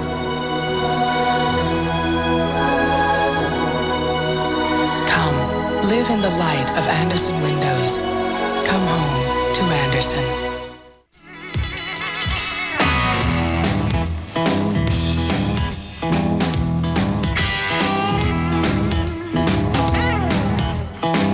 Son of a gun protected. Nothing works better on your car's leather, vinyl, and rubber. It can turn just about anything into a great-looking car. Nice car. What, this pile of junk? Give it the gun with Son of a Gun. And now give your tires a quick kick with one-step tire care. Back live at the Grand Prix of Hungary, there is Derek Warwick of Great Britain. Just behind him, countryman Martin Brundle in the Ligier. Here's a look at our Suzuki mid-race recap. Damon Hill has been our race leader, but there has been plenty of action behind him. Pole sitter Alain Prost dropped to the rear of the field. Prost is now making his way around in 19th place, many laps down after a long stop to fix his rear wing. There you see the men out of the race, including both McLarens. Michael Andretti, Ayrton Senna will score no points here, but it appears that Prost will not either, and so it will be a 27-point margin as we go to our next race in Belgium. We'll go from one of the slowest races of the year to one of the quickest at mighty and awesome Spa. Hope you'll join us for that. There you see the top 6 in the race right now. Behind Pierluigi Martini is Carl Wendlinger in the Sauber, then Aguri Suzuki, Mark Blundell, Philippe Ayot, Eric Comas, Sandro Zanardi, and Terry Boutsen. Here's a look at one of the Lotuses. This must be, it's a footwork. That's Aguri Suzuki. So, he was in 8th place when he spun. I didn't notice if the Ligier of Blundell was right there to get around him. Yes, he was, in fact. He just slipped by. So we have footwork teammates and Ligier teammates battling against each other. And, of course, that battle for the Blundell position with Suzuki obviously is now over. Terry Boutsen in the Jordan runs in 13th as we complete 43 laps. Ukio Katayama is 14th. Michele Alboreto was going around very slowly in the Lola. He may be out of the race at this point. Andrea De Cesaris is still out there. And, of course, Alain Prost. Dust and dirt still flies as these cars leave the track. And that's Katayama ahead of Warwick. Warwick needs a good run in traffic. Look at Brundle. Brundle right behind Warwick now, trying to take advantage of Warwick being slowed in traffic. We've talked about Derek Warwick's big recent crashes. Keep in mind, his younger brother Paul, whom Derek says was going to be the better race driver, was killed in a tragic Formula 3000 accident in England. It was very much on the mind of Warwick's family when Derek had a very savage-looking crash in Germany 3 weeks ago. Now Brundle closes up. They have the chicane coming up. Warwick has this unusual ability to block out all these terrible crashes. Remember, look at Brundle closes right up. Cast your mind back to Monza several years ago in the warm-up Sunday morning. Warwick crashed the Lotus, turned it upside down, and ran back to the pit lane, hoped they had the spare car ready for him, jumped in, and went out and raced. He did the same in Germany. People thought he's finished for the weekend. Warwick went to the hospital, got checked out, said, "Can I race?" They said yes, and away he went again. 16 cars remain in the race of the 26 that began it. Close look there at Martin Brundle. And there is Aguri Suzuki. We saw him spin off. He has climbed out, make it 15 cars still in the race. And Warwick has not found his way past Katayama yet. Now that is unusual. Katayama running so far down in the order here. So is Warwick slowing? Can he not get by? Or is Brundle gonna have a legitimate chance to make a pass here? Pierluigi Martini will watch it all with much interest.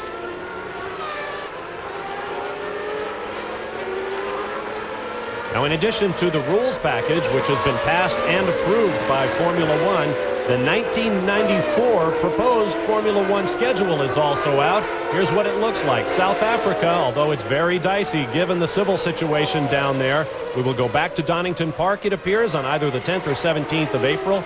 Spain switches places with San Marino, so Spain will be the 4th event, San Marino the 5th in 1994, if all goes well. Monaco on its traditional date in May.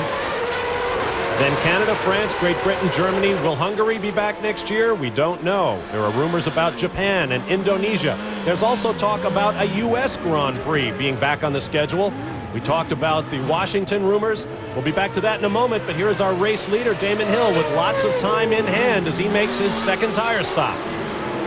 And that is just an insurance stop. That doesn't necessarily mean that he had to stop for a tire. There is such a lead. They will stop, look at the tires, and make sure that everything is the way it should be to try and give this man his very first Grand Prix win. Saw a brave soul run across the pit lane as Hill exited. Here's a look at the rest of the 94 proposed schedule: Italy, Portugal, Japan, and Australia. I mentioned a U.S. Grand Prix. We talked about one in Washington. It turns out that was going to be an IndyCar, not a Formula One race, and it may not happen at all. And now there is talk about Baltimore. New proposed racetracks kind of fall out of the trees when it comes to Grand Prix racing. I think the word you used was correct. Remember, that is a proposed schedule for next year, not the actual calendar. Let's take another look now at Damon Hill's pit exit. Watch the left side of your screen. How do people get away with this all the time? Keep in mind, Hill is coming down that pit lane at about 110 miles an hour or so. Well, they go from 0 to 60 in 2.7 seconds. He was a good 4 or 5 seconds out of his pit box, so you can bet he was well over 100 miles an hour. There's no regulations, by the way, in F1 as regards people running across the pit lane sometimes. Maybe he had a pass to be out on that pit wall. They don't say when and when you can to go across. Unlike American-style racing, where the pit wall is right outside the garage and only the cars are on the other side of it, in Formula One, the cars pit in their garages, and there are lots of people in those pit lanes. It's been a long time since anyone has been hurt there, but it could happen. The potential is always there, especially next year when we'll be refueling in Formula One again. 30 laps to go. Damon Hill, the race leader at the Grand Prix of Hungary. Stay right there.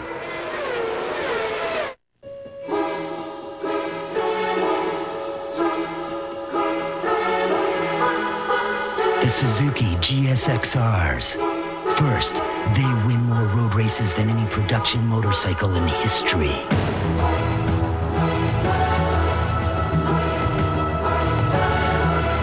Then, we put a license plate on them.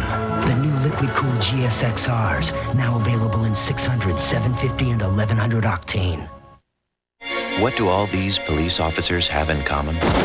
My name is Patrolman James Newton, and I was shot once Bob Parcell, and I was shot right above the heart. Every year, more police officers are shot. Point-blank range. Yet fewer die, thanks to an innovative DuPont fiber called Kevlar in bullet-resistant vests. Tina Dillard, and I was shot twice at close range. Being a police officer is always going to be dangerous, but it doesn't have to be fatal. DuPont, better things for better living. Okay, I'll spell it out for you. Blockbuster's got thousands of these boxes filled with more movie star types than anybody else on the planet. Plus, they got anything you'd ever want. They got drama, they got comedy, they got kid stuff, they got thrillers. They even have foreign films with subtitles in case you want to do a little reading while you watch the film. Thousands of ways to have a good time. And you can keep them for more than one night. So if you want to have a good time, pow, make it a Blockbuster night. I'm getting older, so I have to push myself just a little bit harder. Introducing a new, hard-working Power Stick. Now with more odor fighters per stroke than ever. Hey, that's better for me and everybody else. New Power Stick from Fabergé, the most powerful Power Stick ever. You say your eyes are red, irritated, dry? Don't hide them. Help them with Clear Eyes. It gets rid of the redness and has an extra moisturizing ingredient, too. Clear Eyes. And for allergies and colds, Clear Eyes ACR. Welcome back to Hungary. There's a look at Karl Wendlinger in the Sauber, making his way around. Wendlinger being shown in 7th position right here. Wendlinger loves this racetrack because we are right next to his native country, Austria. A lot of his fans come here. Spent most of the first half of the season qualifying comfortably in the top 10. That is not the case now, though, as Damon Hill again tries to put that lap back on Gerhard Berger, having had that insurance tire stop earlier. It wasn't that difficult earlier because he made it down the pit straight. So we can, I presume, hope to see the same thing again here. While we were away in commercial, Michele Alboreto parked his Lola Ferrari. Here comes Ukio Katayama in the Tyrrell. Another tire stop for Katayama. Good practice for the Tyrrell boys. Ken Tyrrell, such a fixture in Formula One, winning world championships with Jackie Stewart back in the 60s and early 70s. Then the times got hard for the man known as Chopper. but he remains resolute that he will run on his budget and on his own terms no matter what anybody else does. Right now, Damon Hill right there leads the race. Alain Prost, his teammate, is back in 16th and 7 laps down after a long pit stop, 9 minutes long to be precise, to have the rear wing secured. So it appears that neither of our top 2 drivers in the World Championship will score here in Hungary. Ayrton Senna's streak of 7 straight first or second place performances is over. Damon Hill looking a little bit like Nigel Mansell right there. Well, I was just about to ask why he would have chopped down the inside of Gerhard Berger into the last corner, because it's so easy to go by him down the straight. That suggested that he wasn't, in fact, taking things easy. Then he gets down to the Tyrrell sandwich into turn 1, goes between the 2 of them. And when you get in a situation like that, you better hope that they all see what's going on here. Well, we can see what's going on here with Boutsen in the Jordan car. Lengthy pit stop here. Not able to get that car into gear. That's why the mechanics push the car. As soon as they get it to roll, it actually slips into gear much easier, and then he gets on his way. That's okay to push the car, but boy, I don't think I'd push one of those rear wheels, because if he finds his gear and the clutch engages, that thing is going to spin. I don't know what can happen then. Well, it wouldn't be the first mechanic that got pitched upside down when he put too much weight on the rear wheel, as Comas makes yet another pit stop in the LaRousse car. Mark Blundell in the Ligier also had a lengthy pit stop. We're seeing tremendous attrition here in Hungary today. In case you're wondering why Hungary, what its place in the Grand Prix firmament is, you should know that back in 1906, the very first Grand Prix, not a Formula One race, but a Grand Prix, was won by a Hungarian, Ferenc Zis, a man memorialized in the press tower here in Hungary. He was driving a Renault. And right now, Renault looking good. Damon Hill is up front. This is Alain Prost running in 15th place now, as runners ahead of him begin to drop out.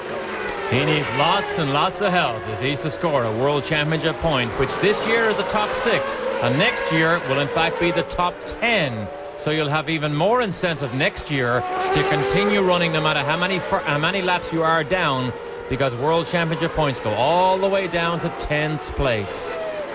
Well, if Alain Prost are to pick up the pieces after another problem by Damon Hill, it'll have to wait for another day. He runs in 15th spot, 2 laps down to the next man he's chasing, André de Cesaris. Here comes Riccardo Patrese with the only remaining Benetton in the race. Enjoying his best run this year, 2nd place. If this was 2nd place in Germany or in Silverstone, he'd win this thing. I'm sure he knows that. I'm sure he knows that reliability may be a factor with the Williams, and he can just keep honking along here and hopefully pick up another win. Lots of speculation about Riccardo Patrese's future. Many people thought he would not finish out the year with Benetton.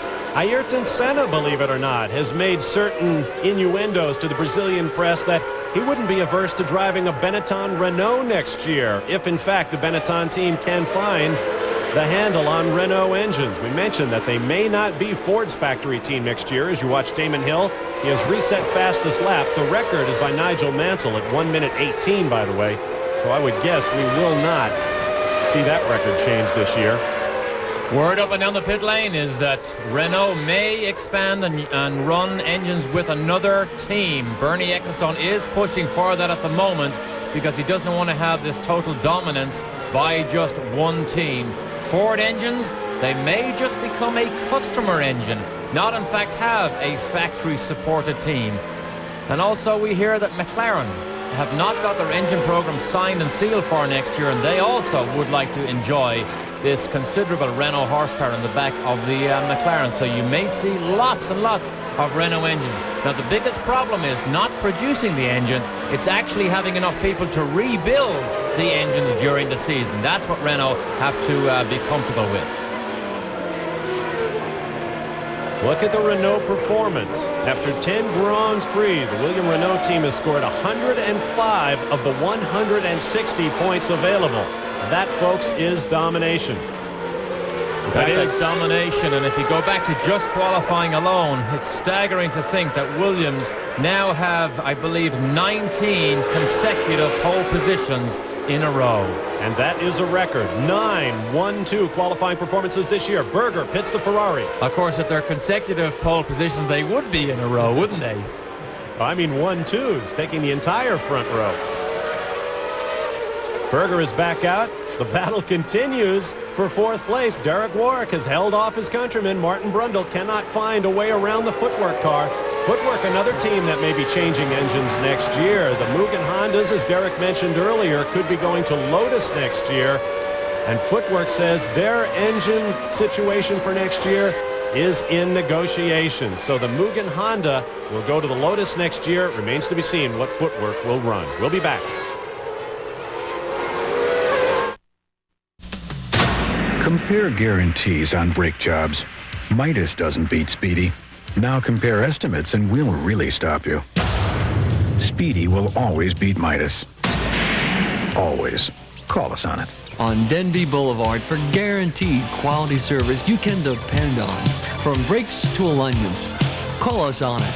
Speedy Muffler and Brakes on Denby Boulevard across from Montgomery Ward. Call 877-3000. ESPN Sunday Night NFL is your ticket to football's hottest head-to-head rivalries. There's one great hit after another in a schedule jammed with key intra-divisional rivalries. The season reaches its grand finale when the fastest, strongest, and toughest gather for the Pro Bowl.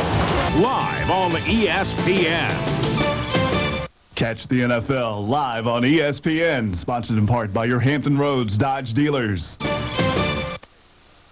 12th Man Contest, and you get to sit right here for all your favorite teams' away games. Great seats for you and 3 of your buddies. And the 12th man flies first class to all 8 away games, stays in team hotels, and gets $25,000. And this guy up here, he's the 57,460th man. He gets Ice Train. ESPN's NFL 12th Man Contest, sponsored by McDonald's and Lee Jeans. Enter to win. Call 1-900-2884-NFL. 95 cents per call, no phone call necessary. Enter now.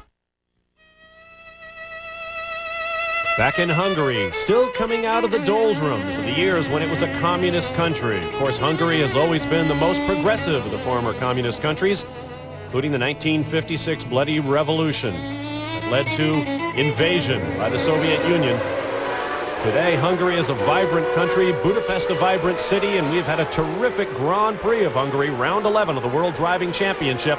Bob Varsha, Derek Daly, glad to have you with us. There's Riccardo Patrese with a very dirty helmet.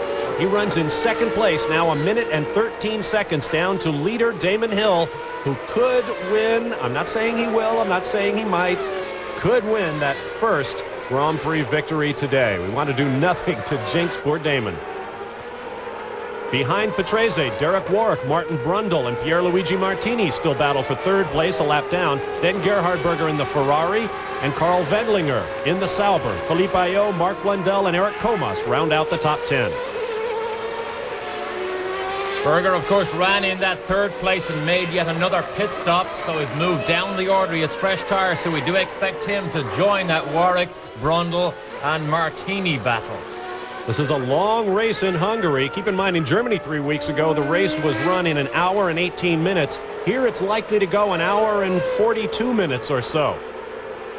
We are working lap number 55, just completed lap number 55, working lap number 56 of 77. Eric, we talked a little bit about the new rules coming into effect in 1994. Your general impressions? I suppose I go along with most of the drivers who have voiced their opinion over the last couple of weeks that stability is the number one thing that these rule packages may bring, and I do like to see stability. A lot of the technical gizmos that they will eliminate, I think that's good too. I don't think we need ABS braking. We don't need four-wheel steering. And in fact, we don't need power steering to assist the driver. They're trying to put the driver back into this mix here. And in fact, we see Berger now about to join on the back of this 3-car train, making it a 4-car train. So we're going to have a good battle here for the points. The interesting point about next year is refueling. What will they do? Remember, they use petrol or gasoline, which ignites very easily, much easier than methanol. So they will have to have a very secure, sealed refueling system to not have huge fires in the pit lane. And also, they may want to think about clearing out lots of those people that are the journalists, etc., because there are so many people in the F1 pit lanes. Now there's Eric Comas, who has parked the LaRousse in the pit lane with smoke coming out of the airbox. They've had problems all weekend. Eric Comas, last year's French Formula One champion. The French honor their own high-scoring countrymen in Formula One. And John Alesi was not happy about it. There is Derek Warwick, just behind him Martin Brundle. Then Pierluigi Martini has dropped back a bit. In fact, we saw Gerhard Berger going around, or at least attacking Pierluigi Martini. That would move Berger up into 5th place, and he got him. He got him. He did get him. The Ferrari V12 gets by Martini. Martini still hangs on here. But Martini enjoying a tremendous race, and he's done so few racing miles this year, particularly in F1. This is great experience for him. He could be getting tired now as well. We have 20 laps to go as you look at Martin Brundle. Now here's Alain Prost with a pit stop again. Well, why not, I guess, when you're 7 laps down. Doesn't make any difference. Have a look at the rear wing. Make sure it's on this time. Nice set of insurance tires on it. Oh, whoops. Did he stall? He almost stalls it again. Starting this Williams from a standstill is not one of Prost's favorite activities, and has cost him a lot of trouble this year. Brundle now attacking his fellow countryman. They've raced together in Formula 4s, Formula 3 and Formula 1, and they were teammates in the Jaguar sports car team, so they know each other's style here. Quick look at the side of the road revealed the McLaren of Ayrton Senna, who dropped out in the early laps of this race with a blown engine shortly after his teammate Michael Andretti also dropped out. Michael, having one of his best races of the season, was up into the points when his McLaren stopped on him. He went from 11th on the grid to 6th in the race before he dropped out. Michael Schumacher in the Benetton is also out, and so we have a very interesting leaderboard. Hill, Patrese, Warwick, Brundle, Berger, and Martini.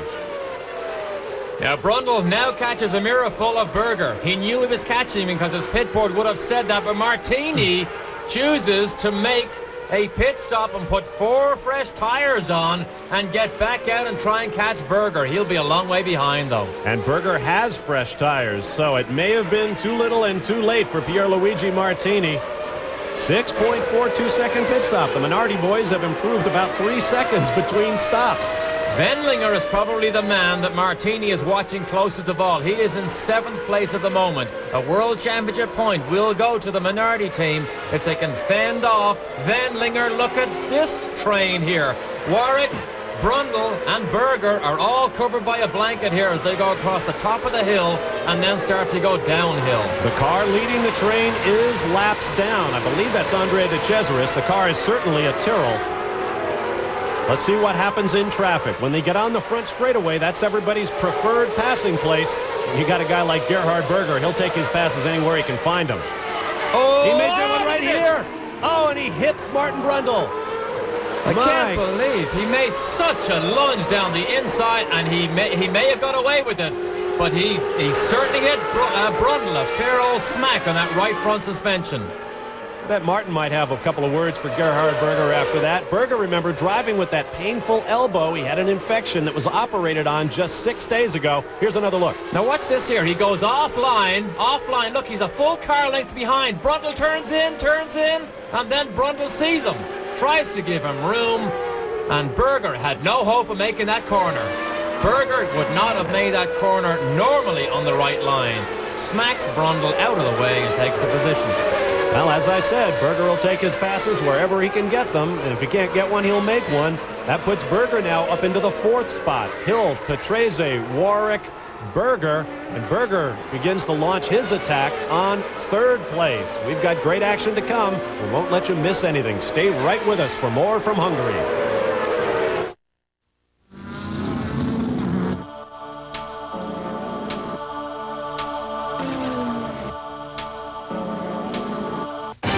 Don't wait. Get the news weekly of motoring, Auto Week. Don't wait for driving impressions. Auto Week drives them all and tells you about them first. Don't wait for car news. Auto Week covers the world. Auto shows, the new, the old, and brings it to you fast.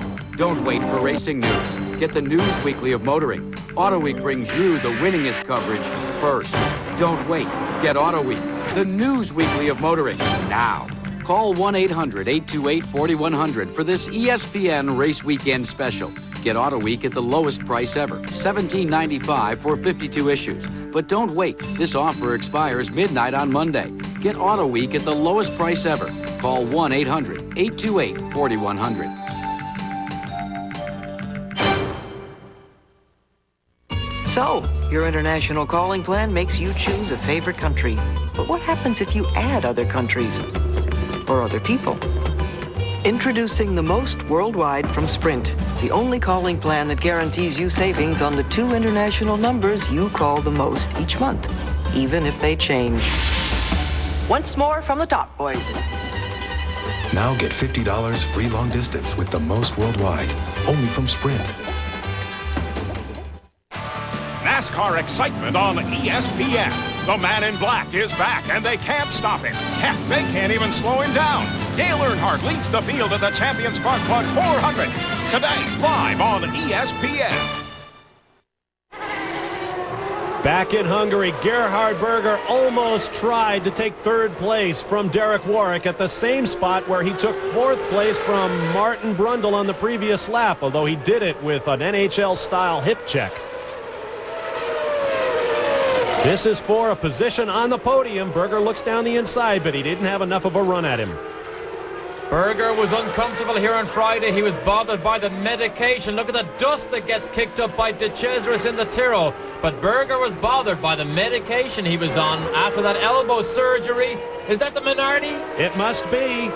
Christian Fittipaldi was already out of the race, so Pierluigi Martini has dropped out as well, and that will vault Carl Wendlinger in the Sauber up into the points. That was the worst thing that could have happened at this stage for that Minardi team, because they were in a World Championship points-paying position. Look at Berger down the inside of Warwick.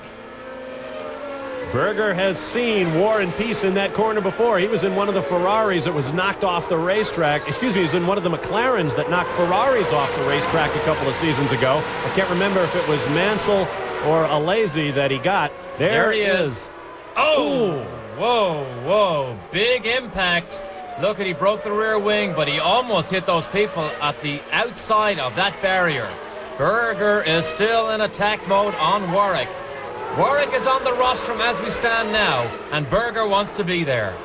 Oh, what Derek Warwick wouldn't give for a position on a rostrum. He has never been there in more than 100 Grand Prix starts. Now he will go around Andrea De Cesaris. Let's see if Gerhard Berger tries it as they go down to the first corner. Yeah, he gets him cleanly. The V10 Mugen Honda has the legs on the V12 Ferrari down this front straight, but Berger has a new set of tires on, so he is quicker. Brundle decides he needs new tires to consolidate his position over Wendlinger, who is now 6th. Brundle is 5th, and will probably still maintain that 5th place.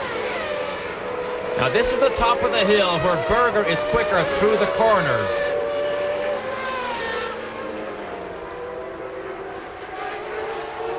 Down to the chicane they come. This is on a high ridge overlooking the valley through which the racetrack runs.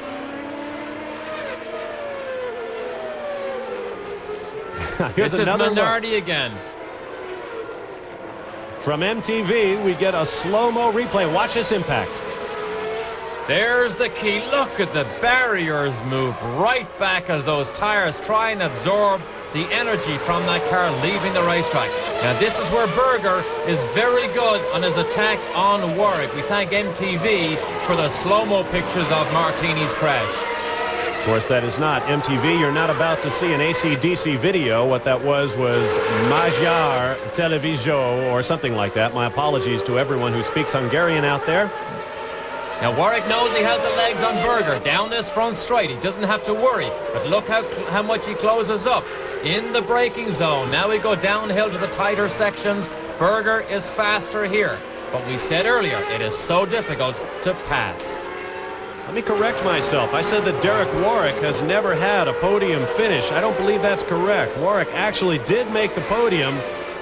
In fact, he was 2nd in Belgium in 1984. He was also 2nd in Great Britain that year in 1984. So there. Gerhard Berger going for the visor on his helmet, perhaps a tear-off. Kudos to Derek Warwick, who has driven a brilliant defensive race. Ooh, we got a little bit sideways there. But he's got 14 more laps to go to try and hang on ahead of the Ferrari. That will be a tall order for Warwick, because when Berger finally makes his mind up, He is very aggressive, as we saw with what he did to Brundle. Mind you, having got away with it one time with Brundle, maybe he says, I'm not going to do something like that again and put myself out of 4th place. We'll keep our eye on this battle, but we do have to take another quick time out, and we'll be back with more live coverage of the Grand Prix of Hungary. Stay with us.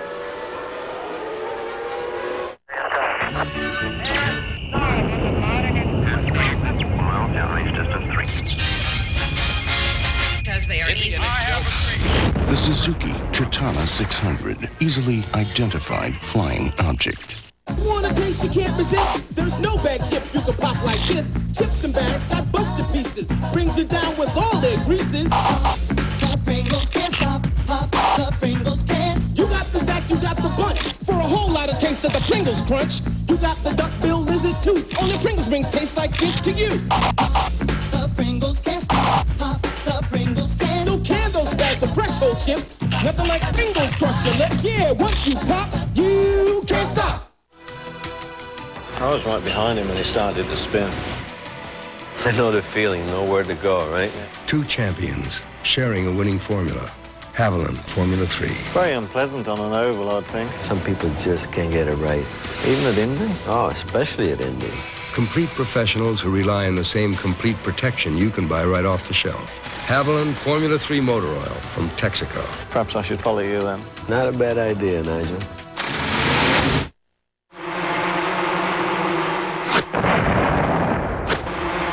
Off the road, on the road.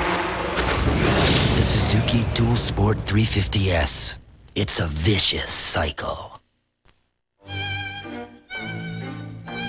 We are back in beautiful Hungary. This, of course, is Budapest. St. Matthias Church, Fisherman's Bastion, the Hero Square, so many great monuments to so many centuries of brilliant history in Hungary. Exotic, but very, very Western in its flavor as well. Back at the Grand Prix of Hungary moments ago, we had a tremendous battle, and Gerhard Berger won his tiff with Derek Warwick for 3rd place. Let's take another look. And Warwick left the door open incredibly down the inside, breaking in for turn 1. Warwick will regret that he ever did that because Berger saw it was open and went down the inside and took that position. However, 12 more laps would have been a difficult thing for Warwick to hold off that charging Ferrari. Coming up on 10 laps to go, and your eyes do not deceive you. That is the 2nd place car of Riccardo Patrese in the foreground. The 1st place Williams Renault of Damon Hill in the background. Hill not only might win this race, but he might, in fact, I would almost guarantee, he will lap the field. He doesn't have to do it, but the confidence level he now has in this car, and confidence is something that has grown tremendously in Damon Hill over the past 3 or 4 or 5 Grand Prix. Remember, the very first time he led a Grand Prix was at Imola, the Grand Prix of San Marino earlier this year when he led off the start, and he made a terrible mistake at the end of the pit straight, end of the front straight, locked up the brakes and put the Williams into the gravel trap. That was a situation or a condition where pressure began to tell on him. Now he handles it much, much better, and his confidence level is up. And of course, Frank Williams gives him the car to produce the results. And this boy is making the best of it. What do you suppose is going on inside Damon Hill's helmet right now? He has been so close. He has led the last 2 races before the car went south on him. The darling now of the British press. All the headlines reflect what has not happened to Damon Hill. He has not managed to win a Grand Prix. But the newspapers in England are full of this man here. They expect him to carry the mantle for Britain, vacated by Nigel Mansell. Of course, Nigel Mansell's shoes, very difficult to fill. One of the most brilliant passers in Formula One history. A man who gave 110% in the car at all times. A man who would wring the neck of a car, as they say in Formula One, and fans around the world loved him for it. Damon Hill says, I am not Nigel Mansell. I am not Graham Hill. I am Damon Hill, and I'm trying as hard as I can. Top of the hill. You can hear him down change. Remember, he has to actually, on top of the hill, no pun intended, he has to manually change that gear. He doesn't use a clutch, he just flicks his right hand and left hand for upshift and downshift. And it's worth noting that these semi-automatic gearboxes, paddle actuated on the steering wheel, will be allowed under the new rules package. The drivers say they're very good money savers for the team. They save money on engine rebuilds by not allowing the drivers to over-rev the engines. And technically, how do they describe that? Well, remember, they're trying to make the driver, put the driver back in the car, but they say they will allow the use of gearboxes, which, for the purpose of changing gear ratio only, momentarily take control of the propulsion system away from the driver. Sounds good to me. You heard Damon Hill come to that uphill right-hander, and he let off a great deal. We have 9 laps to go. I think he's going to make a liar out of me. I don't think Damon Hill is going to try to pass Riccardo Patrese. There goes Patrese. Here comes Hill. Notice right there on the left of your screen, that chicane, that was used in the first couple of Grand Prix here in Hungary. But then there were so many complaints about it from the teams that they decided not to use it. In fact, it made the race so slow that they ran up against the mandatory 2-hour time limit for all Grand Prix.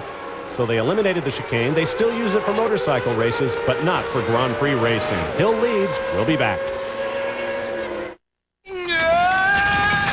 You know, to break out of the mold, I go to General Nutrition Centers for Cybergenics Phase 1 bodybuilding kit. You get a 56-page training manual and tape, plus 5 state-of-the-art supplements. GNC, the authority in sports nutrition products. When life turns up the heat. Can they start the wedding without me? This shouldn't take long, honey. Nothing protects you like Degree antiperspirant. It's body heat activated to release extra protection. Degree, your body heat turns it on. The new Toyo 800 Plus all-season touring radial is Toyo's finest tire, designed for superior driving comfort, a very quiet ride, and long tread life. The Toyo 800 Plus comes with an 80,000-mile warranty. Now, we've got to admit Michelin offers a similar warranty, and so does Bridgestone. 3 superb tires. So, what's the difference? See your nearby Toyo dealer, and he'll explain gladly. Toyo tires, driven to perform. All right, let's go, let's go.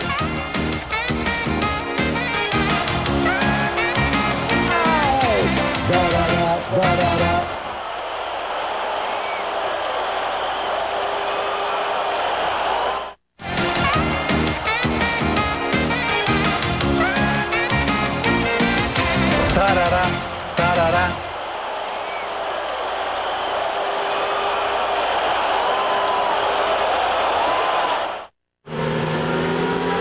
Back in Hungary, Bob Varsha and Derek Daly with you. Earlier this year, I said we could be standing at the dawn of a new era in Grand Prix racing. One victory by Damon Hill will be the first by a second-generation Grand Prix driver. And he might well get it today. We are in the closing laps of this Grand Prix of Hungary. Damon Hill has dominated it from the green light with the help, let it be said, of some luck. His teammate Alain Prost sat on pole but dropped to the back of the pack when his car wouldn't fire on the grid for the formation lap. Ayrton Senna and Michael Andretti have dropped out of this race. Third place in points, Michael Schumacher has dropped out, so Damon Hill will bump Schumacher to 4th place in points. Although, as you see, 7 laps to go. We don't want to jinx Damon. Recall that 3 weeks ago in Germany, with 1 lap to go, he lost a tire. But he's made 2 stops here, one of them perhaps precautionary. Damon Hill may turn a page in Grand Prix racing history today in Hungary. We've got great baseball action coming up on ESPN. The Atlanta Braves let it go too late, 7.5 behind the San Francisco Giants coming into today's competition. We'll have the Braves, my hometown team, going up against Jose Rio and the Cincinnati Reds tonight, 8 p.m. Eastern Time, 5 p.m. Pacific here on ESPN. And I know I'll be watching Tommy Glavine. We've got great racing here in Hungary. A most unusual race. You see all the gravel pitched up on the racetrack. Racers hate to see that. This is Riccardo Patrese with oil on the front of his blue and white helmet. He's in second place, almost a full lap down to the race leader. 2 cars remain on the lead lap. 12 cars remain in the race. It is Hill, Patrese, Berger, Warwick, Brundle, Wendlinger in the points, followed by Blundell, Ayo, Boutsen, Katayama, De Cesaris, and Prost. Listen to the list of cars out of the race. Senna, Leto, Fittipaldi, Alesi, Schumacher. It goes on and on. Berger, Herbert, Alboreto, Suzuki, Zanardi, Comas, Martini, and Michael Andretti. And Patrese continues to set records in Formula One. The number of Grand Prix that he does continues to mount. 251, a staggering record for Riccardo Patrese. He has been with so many teams, but always managed to stay in the mix and friendly with everybody, particularly Bernie Ecclestone, who has helped Patrese's career so many times to move on when teams discarded him and considered him a non-Grand Prix number one team leader. Riccardo Patrese began his career at Monte Carlo in 1977 when his teammate Michael Schumacher was all of 8 years old. And all the years since, Riccardo Patrese has never failed to qualify, and he has not always had the best equipment. Now he runs second with a shot at a podium. And we'll be back for the closing laps here in Hungary.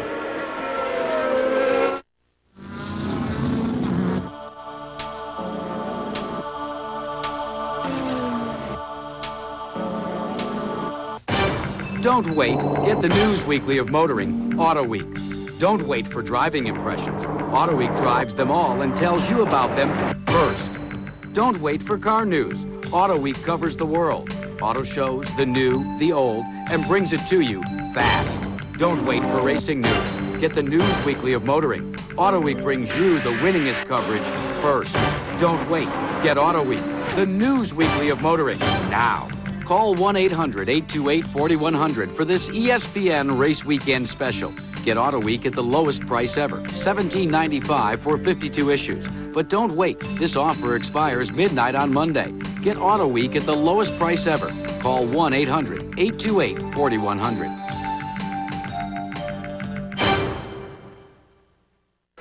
This week, the PBA's big guns shoot for the pins at the Greater Harrisburg Open. Then it's into the ring for a heavyweight battle as Orla Norris dukes it out with Timber Jack Basting.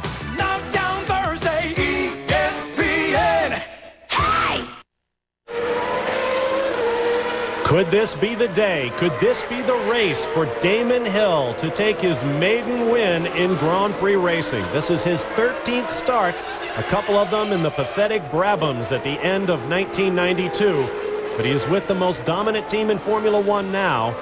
He has gone through 10 races without a victory. He has come achingly close on at least 2 occasions in the most recent races at Britain and Germany.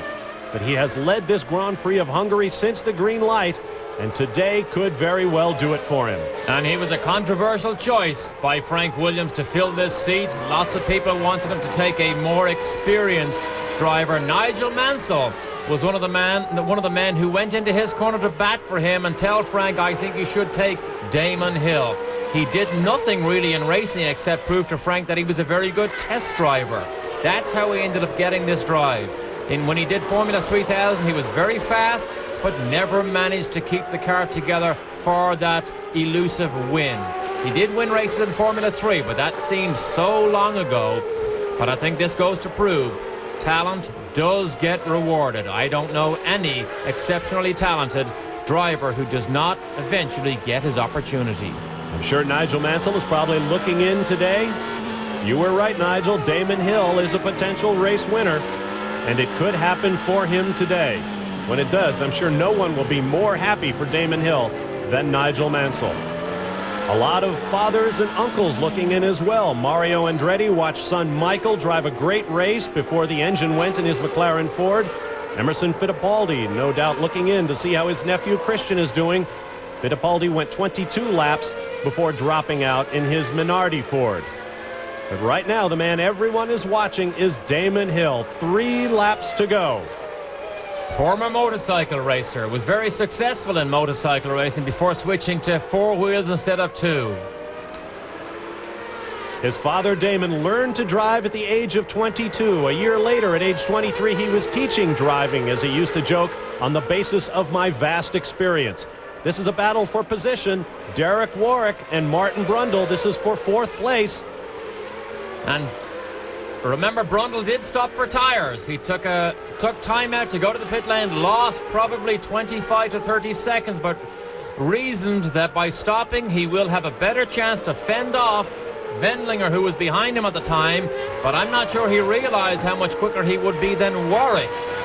But he has to get by him. I think Brundle can thank his lucky stars that Ligier make a very strong car, that he didn't break that left front suspension when Berger clouted him earlier on when he made his pass. Remember that Derek Warwick had a shot at a point at the season opening race in South Africa when the clouds opened, the racetrack got wet, and he pitched the car off the racetrack. Right now, he had a podium in his grasp, but Gerhard Berger bumped his way by. Now Warwick trying to hold on to 4th place. And I can tell you this, Warwick will not leave the door open at the end of that pit straight anymore, because he doesn't have very long to hang on now to keep Brundle at bay. 3 points for 4th, 2 for 5th, and each one of those points is important. Martin Brundle locking up the left front wheel. You think he isn't driving hard still? 2 laps to go. If you want to drive defensively and hold somebody back, the 2 ideal racing tracks are Monaco and Hungary. I was going to try and say Hungaroring, but I have to say that so slowly it doesn't come out that quick. Yeah, you couldn't do it. Near the village of Magyarád in the countryside, farming community just outside of Budapest. It is a very hot day. Keep in mind, these drivers have been working for about an hour and 40 minutes in temperatures well above 90 degrees. The track temperature, probably 110, 115 or more. Look at that front suspension. Just moves up and down, nice and slowly. It's controlled hydraulically, not the normal springs and dampers that you see. Now, why would Berger want to catch Hill and go past him? If he does, he will have to do another complete lap after Damon Hill takes the checkered flag. If he stays behind him, Berger does not have to do that other complete lap, because of course if Damon Hill takes the checkered flag, the race is over right there and then. Damon Hill enters new territory. 1 lap to go. He has never led a Grand Prix in the final lap, but as we've seen in the last month or so, it's always an adventure for Damon Hill. Oh, Berger will try him? Oh, my. Why does he want to do that? Stay where you are. And if he does make an attack mode, Damon Hill, just move aside. Let him go. The problem with moving aside here, there's dust, dirt, and tires. He just backs off down the front, or down one of the back straights in this uphill section, and that's Berger go by. Maybe Berger thinks he can catch Patrese. It'll give us a nice symmetry. It'll put all 3 of our podium finishers on the same lap as Gerhard Berger comes back onto the lead lap with Damon Hill and Riccardo Patrese. Don't tell me the emotion is not beginning to set in with Damon Hill. I bet the shivers are beginning to go down his back as he sits in the car ready, poised to take his very first World Championship Grand Prix victory. A year ago, on this day here in Hungary, we witnessed history as Nigel Mansell took his first ever Formula One World Championship. Today, the dawn of a new era in Grand Prix racing. Our first second-generation Grand Prix winner, as Damon Hill lives up to his father's legacy. Watch his arm. I bet he raises his arm. He is not known as a Michael Schumacher kind of happy guy, but Damon Hill's arm is thrust in the air, and it'll be interesting to see how he handles his first trip to the top of the podium in Formula One. Damon Hill is your winner. Well, well, well, there you have it. He finally manages to finish the closing lap in the lead, having got so close. Damon Hill will be in tears. His wife will be in tears. His 2 kids are here. If they understand the moment, they will be in tears. There's Warwick, and where's Brundle? There he is. Martin Brundle backed off in the late lap, so perhaps had a problem. Or perhaps had a go at Warwick and didn't quite make it and didn't keep it together. There's Alain Prost. Finishes. Not a good day for him, but he does finish all the way down in 12th position. There is Riccardo Patrese, who will finish second on the day. He has not finished the lap yet. He's just coming up to the left-hander, then the right-hander onto the front straightaway. Behind him, Gerhard Berger unofficially will finish third, followed by Warwick, Brundle, and Wendlinger in the points-paying positions. Alain Prost will retain his points lead over Ayrton Senna, and the battle for the championship will go on to another day. Stay with us. T-Plus engine treatment is made with tough DuPont Teflon, the same coating as on Mother's frying pan. Nothing sticks. This, on the other hand, is an unprotected engine. When you start your engine, metal grinds on metal. What add T-Plus once, and tough DuPont Teflon coats every valve guide, cylinder wall, bearing, and cam, reducing engine wear for up to 50,000 miles. Now you're cooking. Beat the daily grind, add T+. The T is for Teflon. It's a round world, genuine and true. It keeps on spinning and you always come through. And you're giving it your best. Proud to be your bud. Budweiser. Proud to be your bud. Proud to be your bud. Ooh, yeah. Proud to be your. Proud to be your bud. We are back live in Hungary as Damon Hill, following his first Formula One World Championship victory, pulls the Williams-Renault into Parc Fermé for technical inspection. What a day for the 32-year-old son of the former world champion. Here's a look at our top six in points. Alain Prost, who finished 12th, but Ayrton Senna dropped out, Damon Hill finishes. I'm looking at the world feed. Damon Hill, Riccardo Patrese, Gerhard Berger finishes on the same lap in third, followed by Derek Warwick, Martin Brundle, and a very happy Carl Wendlinger. There is Damon Hill. Charlie Whiting, the FISA official, congratulates him.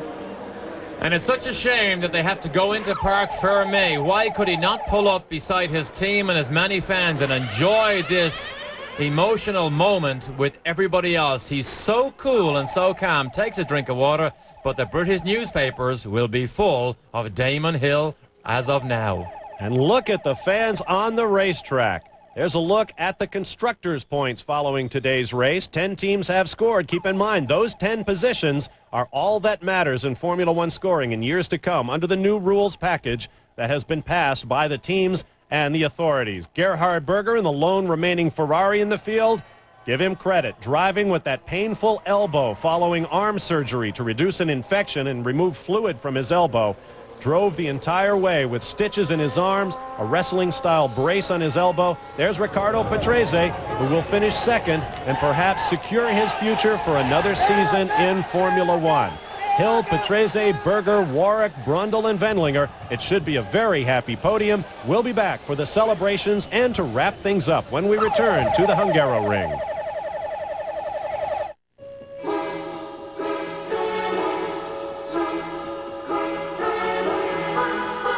The Suzuki GSXRs. First, they win more road races than any production motorcycle in history.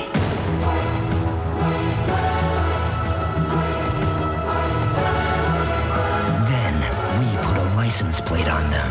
The new liquid-cooled GSXRs, now available in 600, 750, and 1100 octane.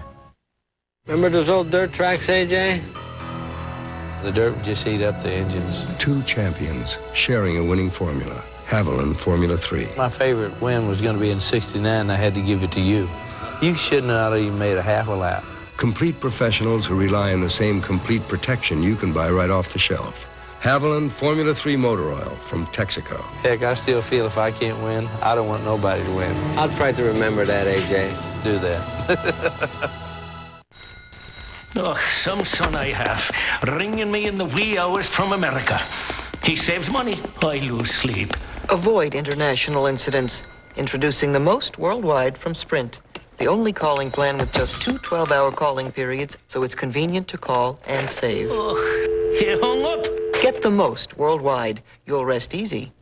And so will your relatives. Now get $50 free long distance with the most worldwide. Only from Sprint. Driving a Volvo usually inspires a certain sense of safety. Well, now we offer an additional sensation. The Volvo 850 GLT. If this is how you think of Volvos, we may have the car to change your thinking. The Volvo 850 GLT.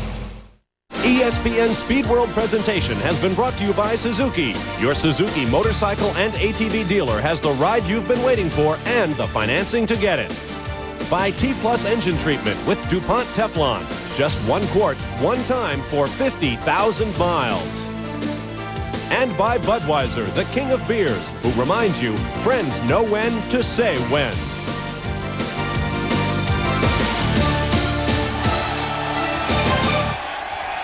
To a huge roar, Damon Hill takes the podium. I'm sure a lot of it is for Austrian Gerhard Berger. Here's a look at our results. Hill, Patrese, Berger, Warwick, Brundle, and Wendlinger. Behind them, Mark Blundell, Philippe Ayot, Terry Boutsen, Ukio Katayama, Andre de Cesaris, and Alain Prost. And look at Damon Hill savoring the moment. When you win a World Championship Grand Prix, you become a special part of history, and the first one is always the one to savor. And I can tell you, when he sees the videotape of what he did today, he will savor it even more, because as it happens, you don't quite grasp the magic of the moment. So much of past history and the future of Grand Prix racing up there. Riccardo Patrese, who's been doing this since '77, and Damon Hill, who represents the future.